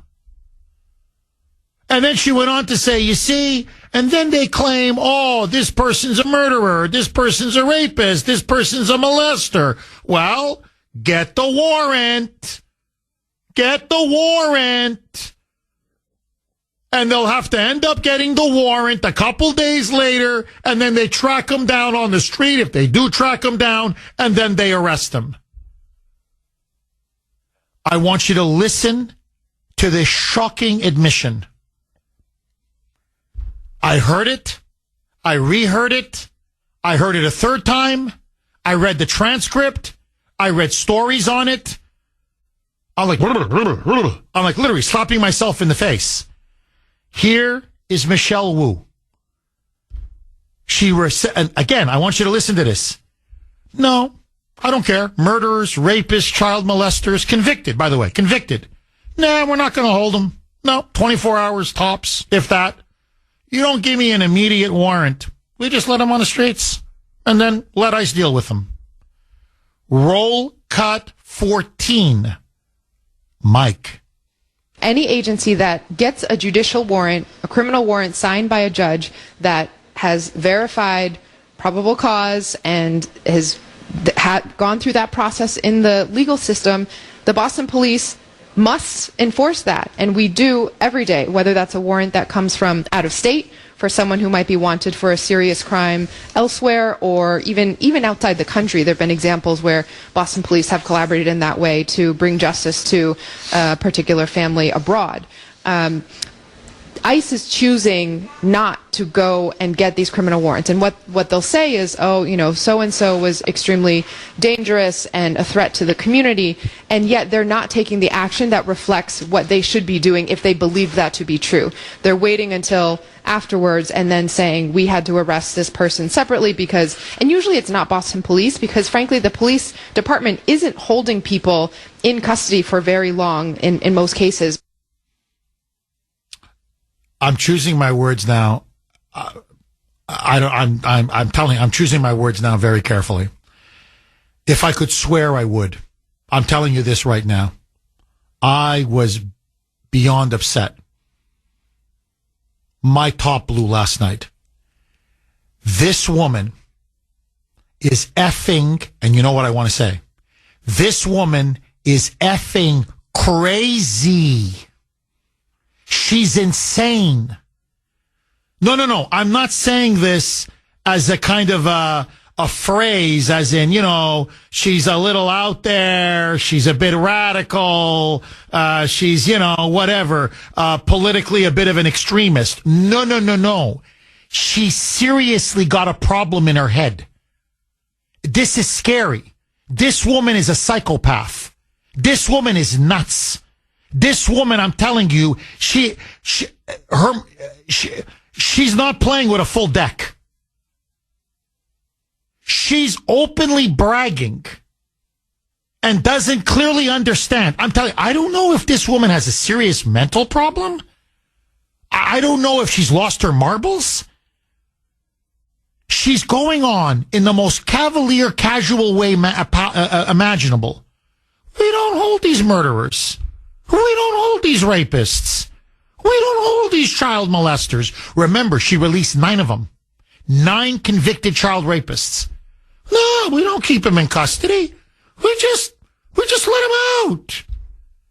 And, ICE get a judicial warrant. Well, it takes time to get a judicial warrant, as anybody knows. Sometimes it may take days to get a judicial warrant. And she's saying, well, you don't give it to me right away, we just release them. Well, they don't know if they... In other words, hold on, you're releasing who? Okay, wait, can you hold them for us? Well, no, we're not going to hold them for you. Why not? Get a warrant. Well, we're trying to get a warrant. Could you give us 24 hours? No, we're going to release them. Now, listen to me. All of you, please. This is not politics anymore. This is not conservative, liberal, Republican, Democrat, right, left. This is insane or insane. This, when I heard this and I read it, it sent chills down my spine. You are knowingly releasing convicted murderers onto the streets, illegal aliens?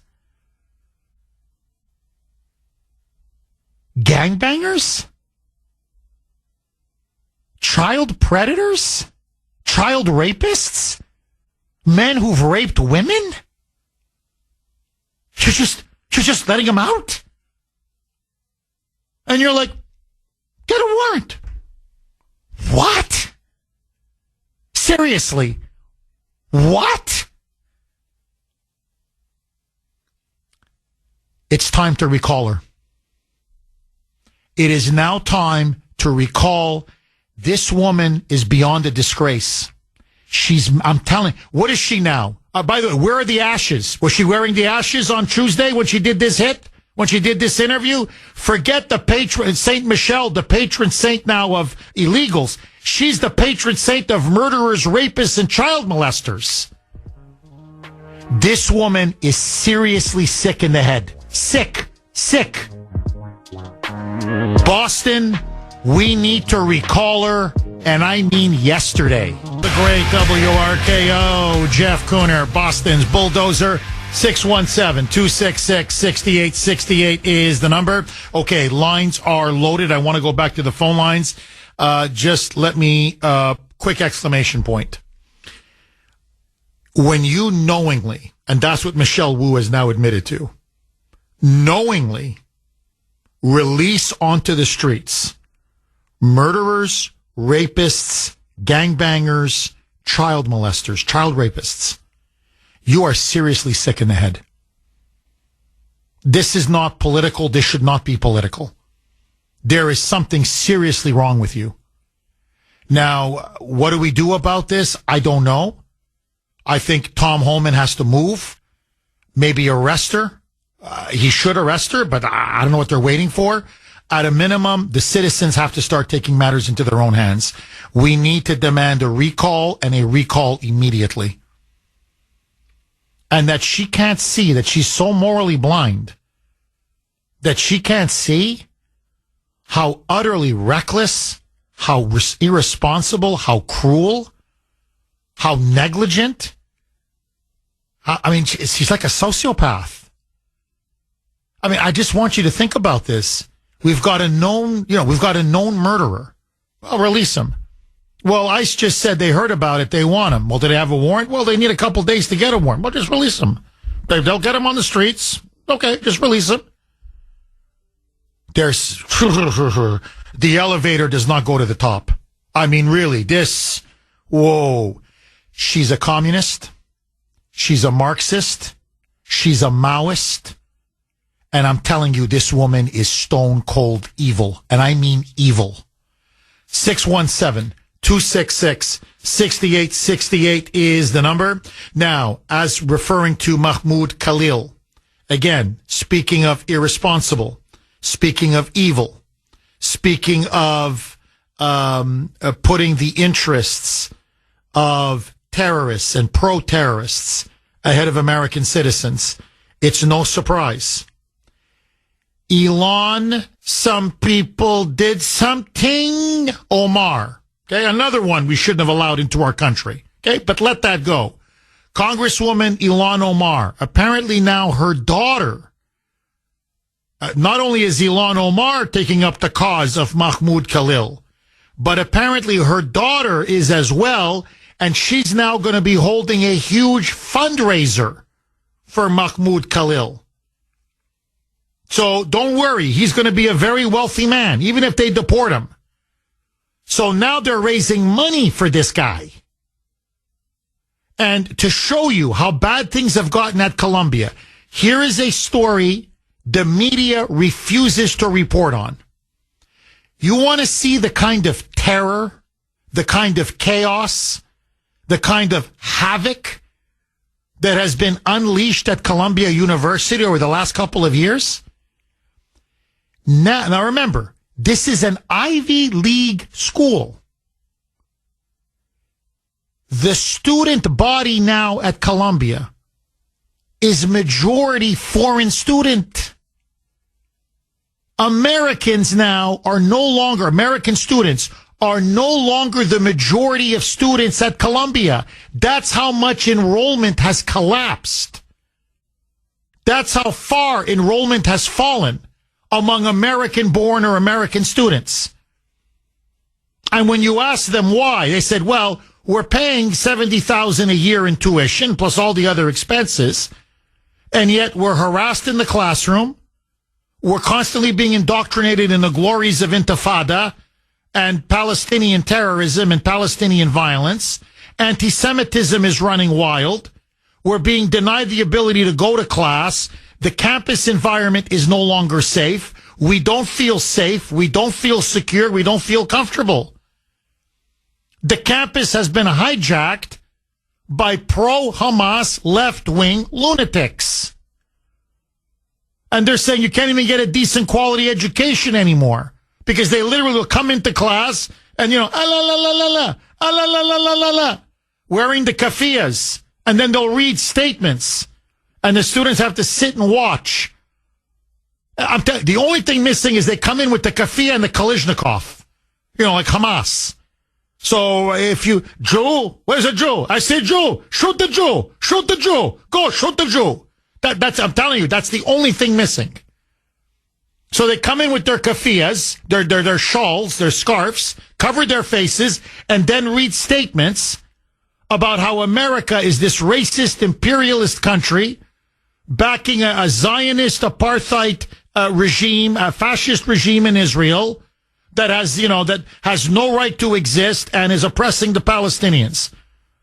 And that the students now should take an oath to defend the Palestinian cause. And the students are like, we don't want to put up with this garbage. Hey, I came here to get an education. I came here to learn. I didn't come here to be part of the training camps to become a Hamas jihadist.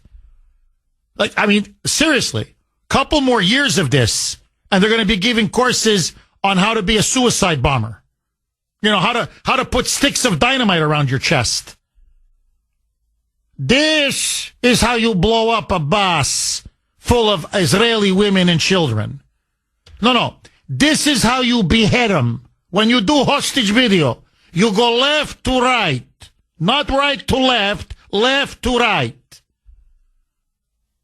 So, I wouldn't want to go to Colombia. Who the hell would want to go to Colombia?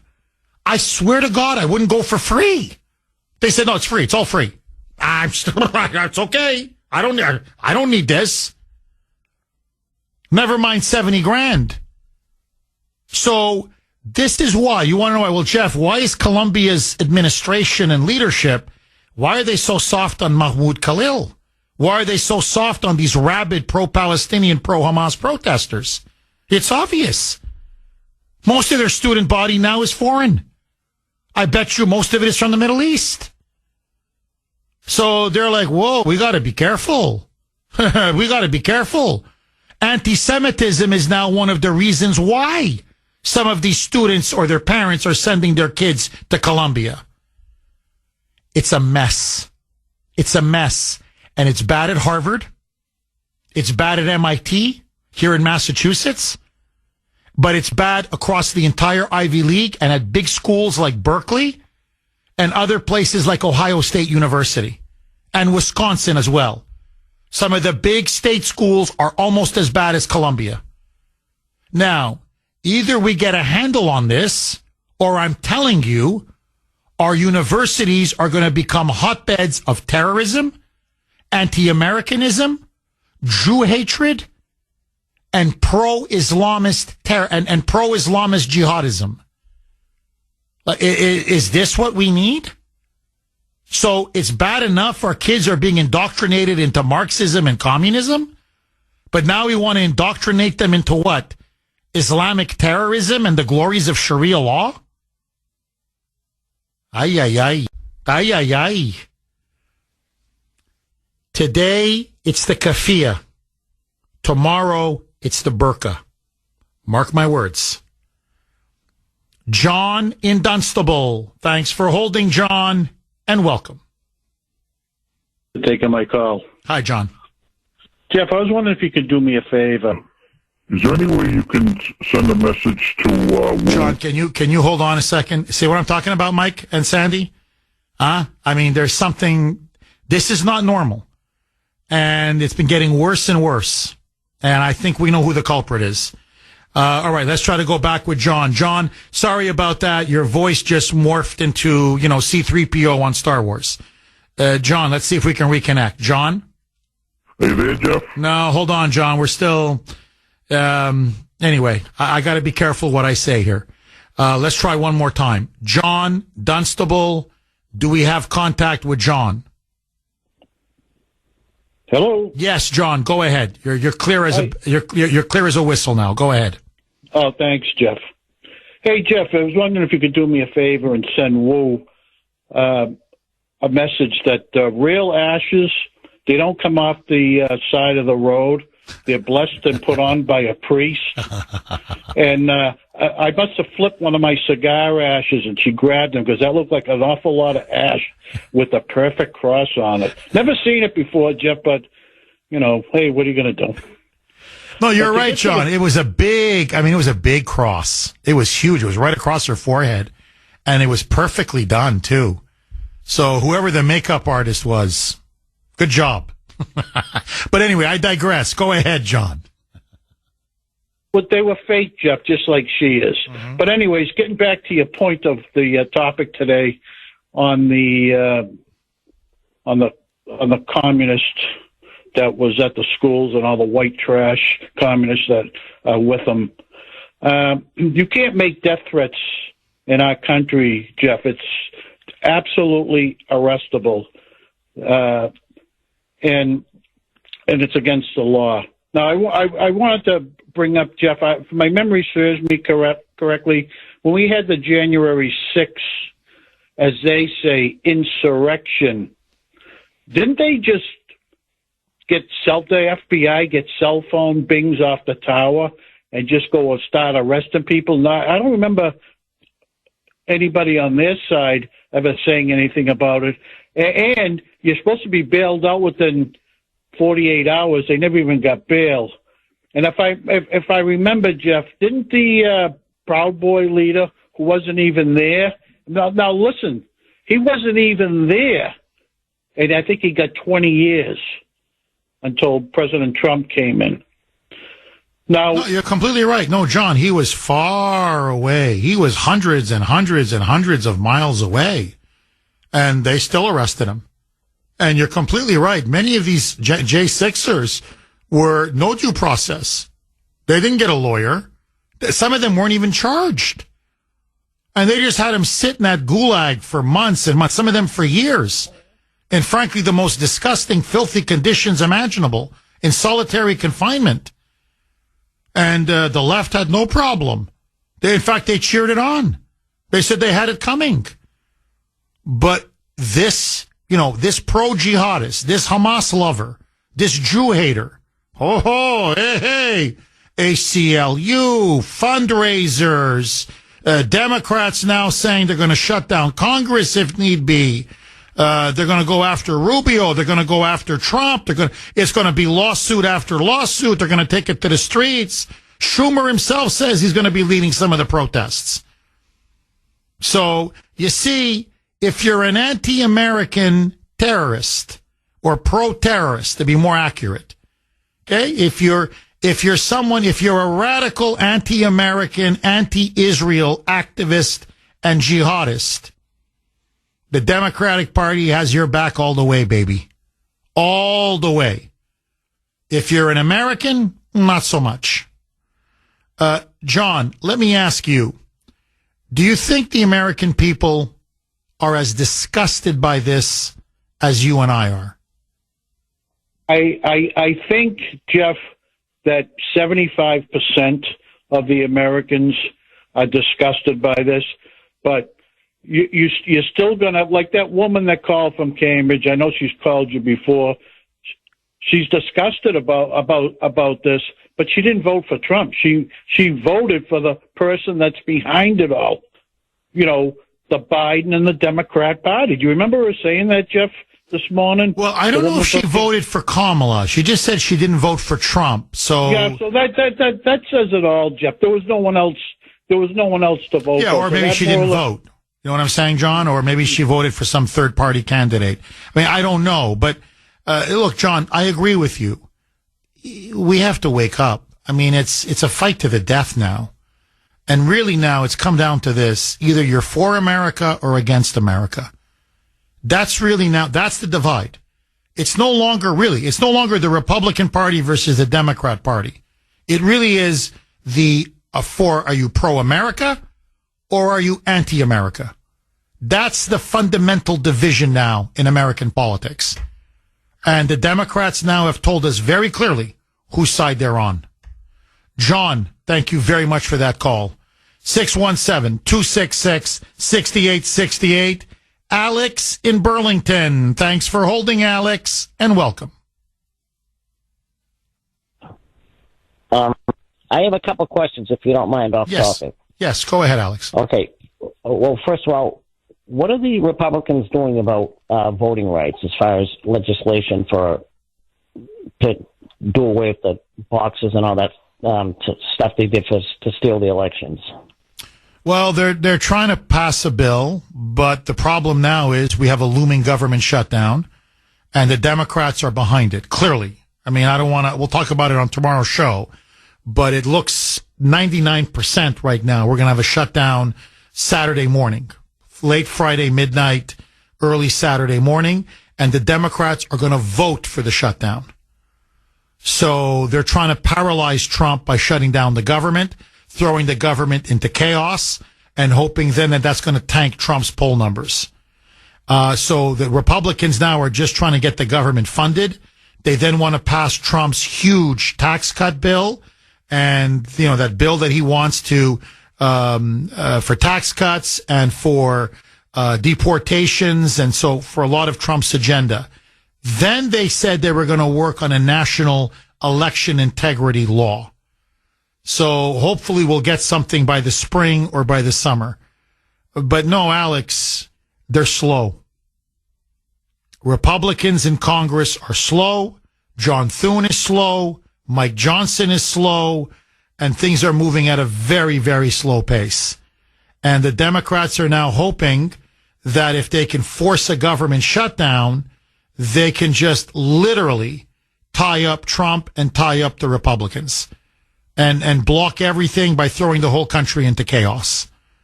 So I agree with you. I would have had multiple bills ready to go, like planes on a tarmac, ready to take off. But you're dealing with what you're dealing.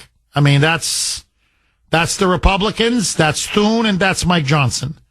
So hopefully we will. We need a national integrity voting law. We have to return to paper ballots, same day voting, and national voter ID. That because Trump's not going to be there forever. Okay, even well, Jeff, what about J.D. Vance? I hope J.D. will win in 2028. But to win, we have to have clean elections. Honest, free, fair elections. AJ in Cambridge. Thanks for holding, AJ, and welcome. Thanks for taking my call, Jeff. My pleasure, AJ. Before we get going on Colombia, be recorded. I wanted to mention that, before COVID, the new FBI building in Chelsea, it looked like a ghost town. There was about 2 or 3 lights on out of 10 floors. And then when Tom Homan came to town a week or so ago, miraculously, the parking lot was full and every light was on in every floor of the building. Today I went by there and it's about half empty, probably because Tom's left town. But you point to Mayor Wu. She's not crazy. The Democrats aren't crazy. This is their playbook to disturb, disrupt, stop the Trump agenda any way, any shape, form they can. And I had a delivery this morning going to Harvard University for a construction company. Halfway there, I get pulled off and I get sent to Alston because evidently there's disruptions going over there. And they've canceled the delivery, which means I had to deliver it to Alston, which means the construction company and probably God knows how many construction guys are sitting over there idle now. It's just disruption. It costs money. People don't understand this. If you want to protest, like you were saying earlier, protest to do it the right way. This is costing all of us nonsense and money. How many of the thousands of people going to or around Harvard University this morning was disrupted because of this nonsense? It's ridiculous. It needs to be stopped immediately. Well, AJ, you're completely right, AJ. Look, when we hold a rally, okay, when Kuhner Country, whatever the cause is, now it may be to recall Michelle Wu, because I think she's now so crossed the line that I mean, honestly, that I'm seriously questioning her sanity, honestly. But anyway, let that go. you'll see thousands and thousands and thousands of people will show up. We're going to be in front of usually the state legislature, Beacon Hill, and we're on the corner, and we have a right to be there, and we never block traffic. In fact, we leave the place cleaner than when we found it. No traffic is being blocked. No one's being disrupted. We're not marching down the streets. We're not running wild. We're not smashing cars, smashing windows, attacking police officers, preventing people from entering the state legislature or any business or anywhere. So that's how you do a peaceful protest. You get your point. Hopefully the media shows up. Now you don't really need them because you just put it on social media, you stream it, and you get millions of people who watch, listen to the speeches, look at the crowd size and go, wow. And it gets noticed and it gets attention. So that's how you do it. Not what these people do. What they're doing, it's a form of terrorism. Now, there's political terrorism, but it's also a form of economic terrorism. If AJ has to go all the way around and it's costing him and his employer money, and other people now are late to work or they're losing shipments or deliveries, that's costing everybody a lot of money. And for what? For what? You're there to learn. You're at Harvard. Shut up and study. Shut up and go to class. And if you want to do a protest, you do it on your dime and your time, not on our dime and our time. AJ, God bless you, and thank you for that call. 617-266-6868. Agree, disagree. All of your calls. Next. 19 on the great WRKO. Jeff Kuhner, Boston's Bulldozer. 617-266-6868 is the number. Okay, you can text us 70470. 70470.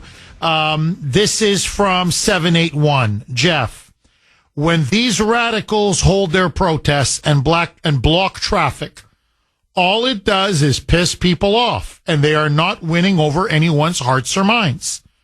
All they're doing is creating a massive wish that they all will be arrested.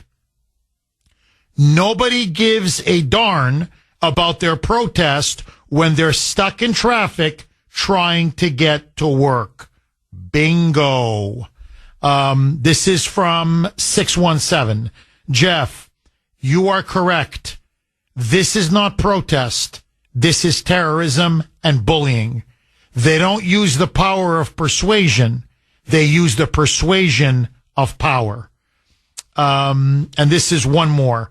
And I think it's an excellent point. Excellent point. 917. Jeff, most of these protesters are really children with no jobs and nothing else to do. They are filled with feelings and emotion rather than facts and reality. Well, in fact, here, let me just play you a cut. This is an NYU student, okay, not Columbia, but, other campuses erupted last year, and some of them are continuing this year. So this was a New York University student protester and interviewed. Well, why are you at this anti-Israel, pro-Hamas, pro-Palestinian protest? Listen to the response. Roll cut 9C, Mike. And what would you say is the main goal with tonight's protest? I think the goal is just showing our support for Palestine and demanding that NYU stop. I honestly don't know all of what NYU's doing. Is there something that NYU's doing? I really don't know. I'm pretty sure they're... Do you know what NYU's doing? About what? About Israel. Why are we protesting here? Palestine will be free! I wish I was more educated. I'm not either. I came from Columbia. I was there up at Columbia, and we came down. They said NYU students needed our support. So I came down. I heard there's lots of cops. Some people were saying it was getting dangerous. There you go. So they're Columbia students, okay, Columbia University students. And they go, hey, we heard there was a protest over at NYU. It was getting pretty intense, so we came on down. Well, okay, what is it that NYU is doing that you guys are protesting? I don't know. Something about Israel, Palestine. Do you know? She goes to the friend. No, I don't know. Frankly, we're not educated on this issue. Now, I'm telling you, these are paid activists, many of them. In fact, this broke yesterday. Soros is now kicking in money. $40 an hour.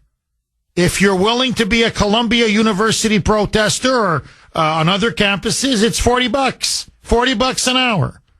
So the same ones that are protesting the Tesla stores and the Tesla dealerships, the same ones that they use when, let's say, it's Black Lives Matter, or now it's for Khalil, Mahmud Khalil. It doesn't matter. It's all, pay them, and then they just go from cause to cause, protest to protest. Many of them are literally professional agitators and activists. It's almost like a living. It's almost like extra money on the side. So and it's all being funded by people like Soros or the World Economic Forum, or as it's now turning out, or at least it used to be, USAID. And now Act Blue, the Democratic Party, illegally has been funding many of these protests, many of these terrorist activities.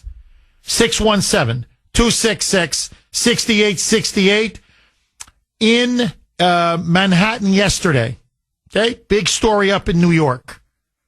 These pro-Mahmoud Khalil protesters clashed with police.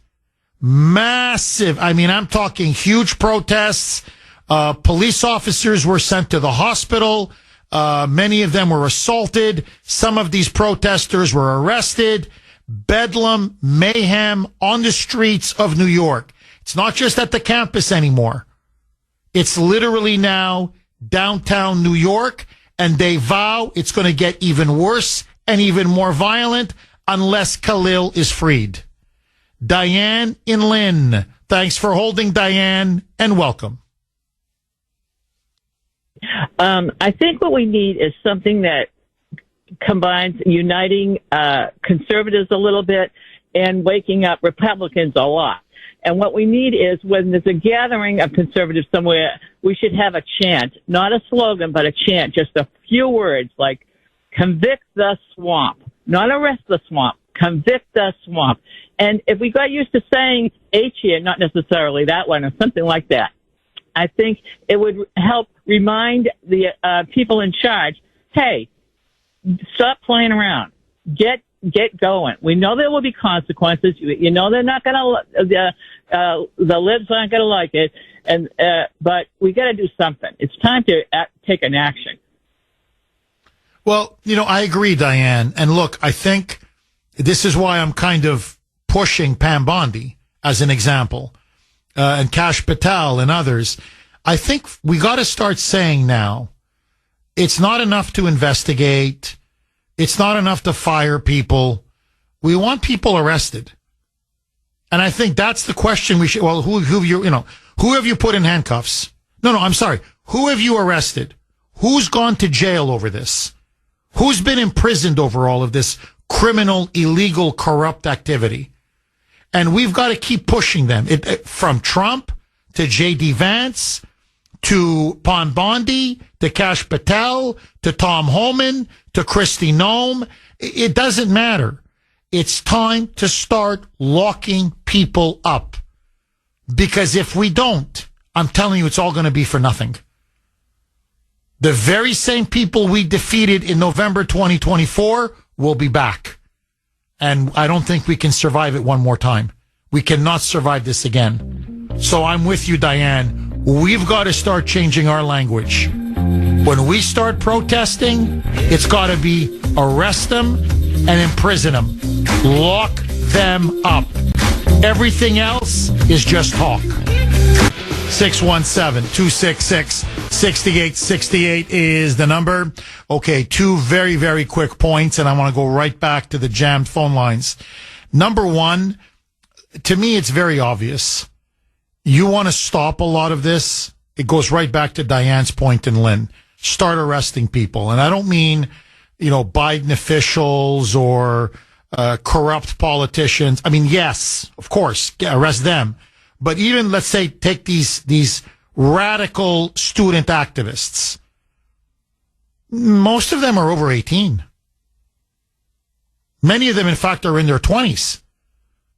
Now, if they're going to block traffic, if they're going to shut down campus, if they're going to start, assaulting police officers, which is what they're already starting to do, then arrest them. And this time, don't drop the charges.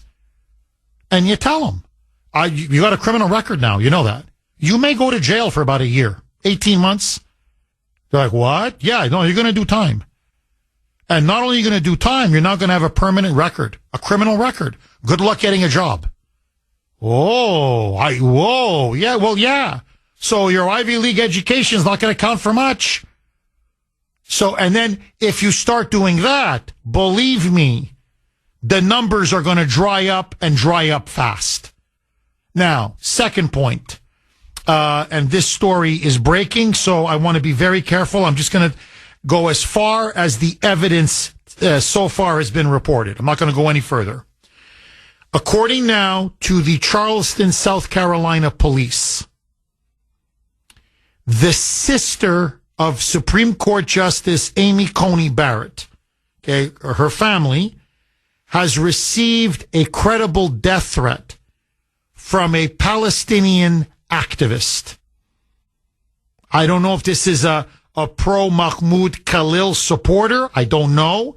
But it's someone who clearly was in the name of Palestine, in the name of Hamas, they sent a threat that they had put a pipe bomb into the mailbox of the home of the sister of Amy Coney Barrett.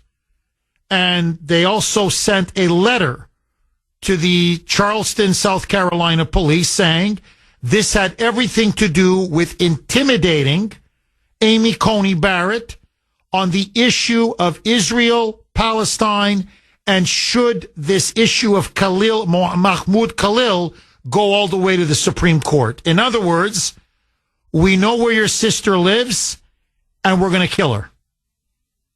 Apparently, Supreme Court justices, at least 3 or 4 of them, received anonymous pizza deliveries to their homes. And they were like, I didn't order this pizza. And according now to what is now being reported, this is a direct threat to these Supreme Court justices that these radical activists know who they are and where they live. Wink, wink. If we can send you a pizza delivery, we can send you a small bomb or a pipe bomb. Now remember, these are the same radical leftists who threatened Brett Kavanaugh, and in fact, one of them was planning to break into his home and massacre him and his family. Now, why are they doing this? It is obvious to intimidate the conservative justices on the Supreme Court. And it's not just on the issue of Israel and Palestine. It's, you name it. It's on illegal immigration. It's on President Trump, the authorities that President Trump has. It's on DOGE. It's on, you can go right across the board. And so now the Association of the Federal Judiciary, so this is the big group that represents federal judges all the way up to the Supreme Court, has now issued an official statement saying that Supreme Court justices now fear for their very lives, and that this is part of a coordinated campaign to openly, nakedly intimidate, threaten, and bully judges and justices to vote against conservative positions or against the Trump administration. And that this now poses a mortal threat to the independence of the judiciary. So what I'm saying is that the problem of left-wing terrorism, and I warned about this is like a cancer. If you don't nip it in the bud, it spreads and spreads and spreads until it eventually kills you.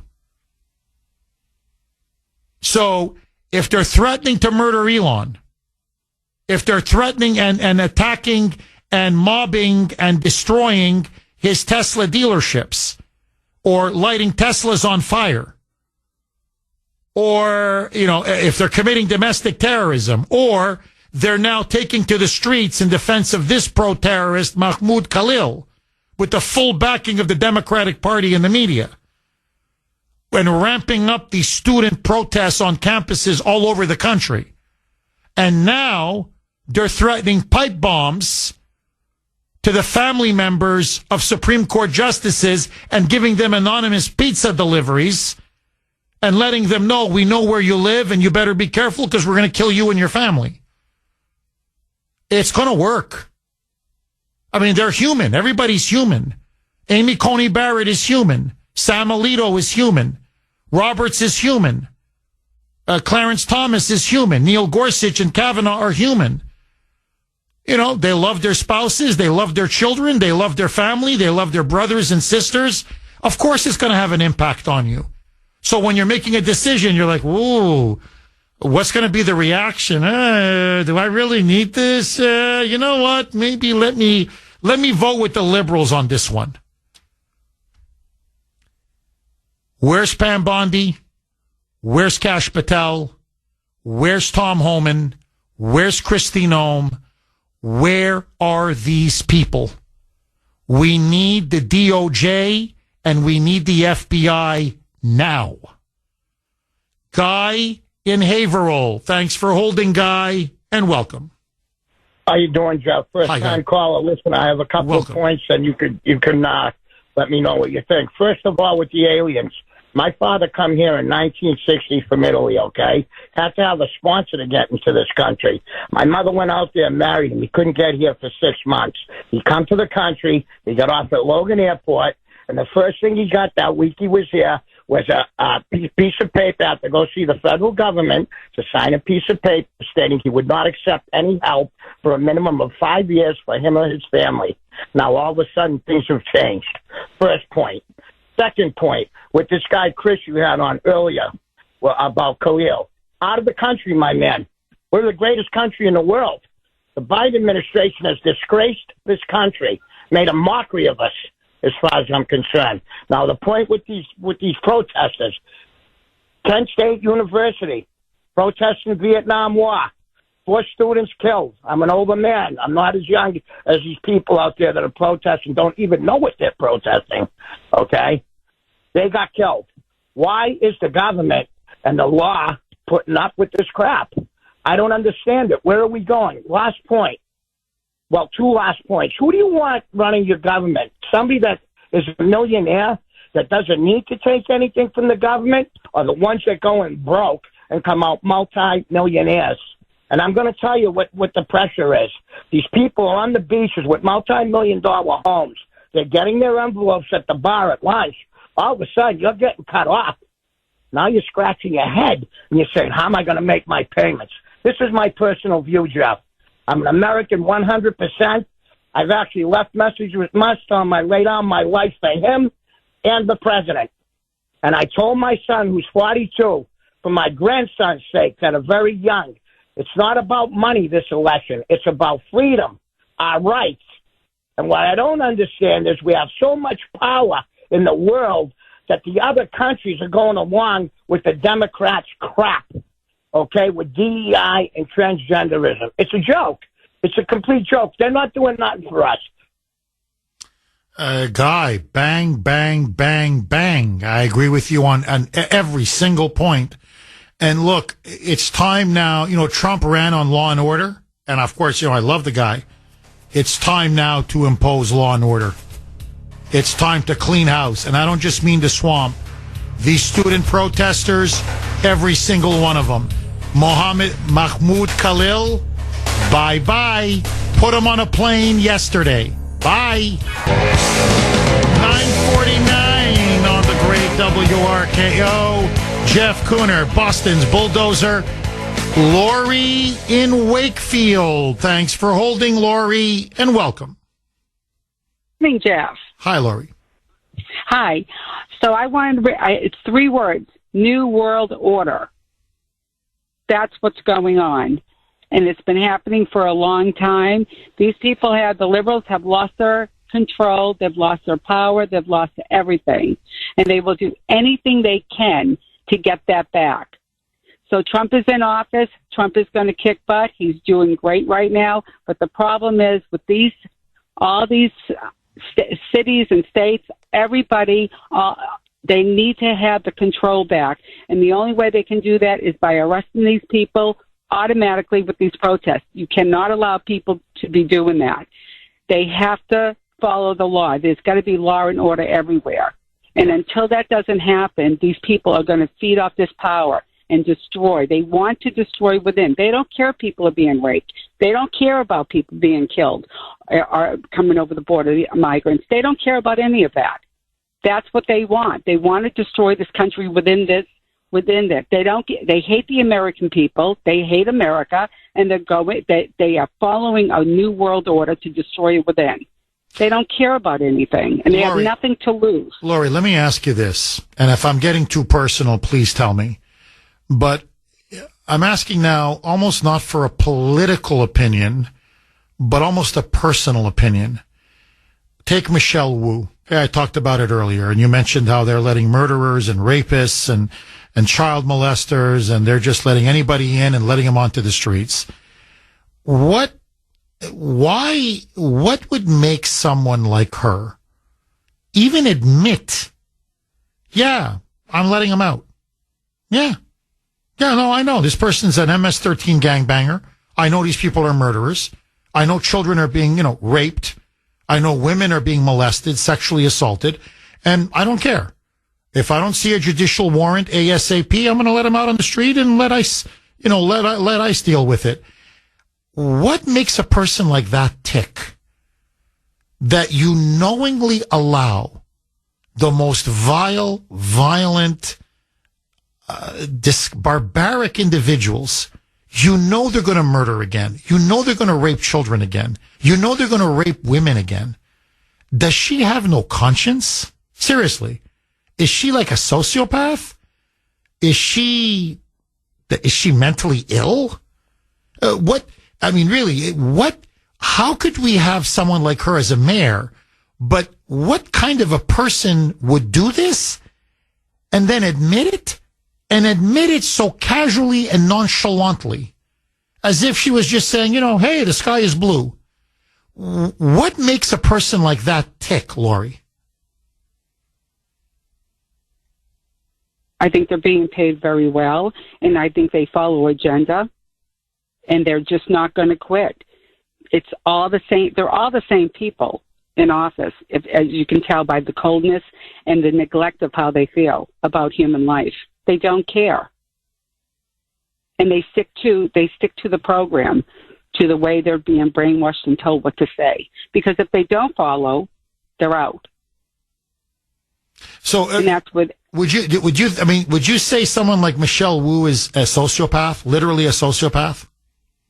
That human life, even children, means nothing to her. Who cares? Hey, as long as my check clears, I don't care. Is she that diabolical? Her own kid as a pawn when she went to Congress to take breaks. Who does that? Nobody does that. She did that. She thought that out beforehand, and the lawyers behind her, which they paid her over $60,000 for. I think it was $60,000. No, it was more than that. $650,000. No, of our money. To get her prep. But no, you're right, Lori. You know what? That's a very good point. I even forgot about that. She brought her newborn baby and used her own newborn baby in Congress, holding the baby in the room that she was testifying, in front of the table, in front of the media, as a prop with her ashes on her forehead. I mean, she's sick. She's sick. I mean, she's using her own children as props as part of this PR offensive. Ay, ay, ay. Lori, great call. Mike in Saugus. Mike, I hate to do this to you. I've got 1 minute. The floor is yours. Go. That's right. Mike, go ahead. Yes, Jeff, I'm just very, very disappointed in what is going on. I mean, it's not going to change as long as you live in a Democratic-run state. From attorney generals to mayors to governors, these people are horrible. They don't care. And until people start protesting, we get 10,000 people at the State House, maybe something will be done. We got to get a rally. Well, you know, Mike, a lot of people are pushing me to do a big rally against Michelle Wu, to do a big rally against Maura Healey. Mike, what do you think? You think it's time for us to do one more big rally? You think it's time for another rally? I'm ready. Mike, let me talk to a few people. I'd like some others to come on board and maybe help organize it. But if some other people are willing to help out, maybe we'll do it. I think you're right. Something has to be done because this is unsustainable. It really is. Mike, thank you very, very much for that call. Okay. Look, I promise I'm going to keep everybody posted on what's happening with Mahmud Khalil. Hopefully he's deported. He's going to have a hearing in front of a judge, so he's going to have all his due process rights. But frankly, the sooner he goes, the better. Bye-bye, Mahmud.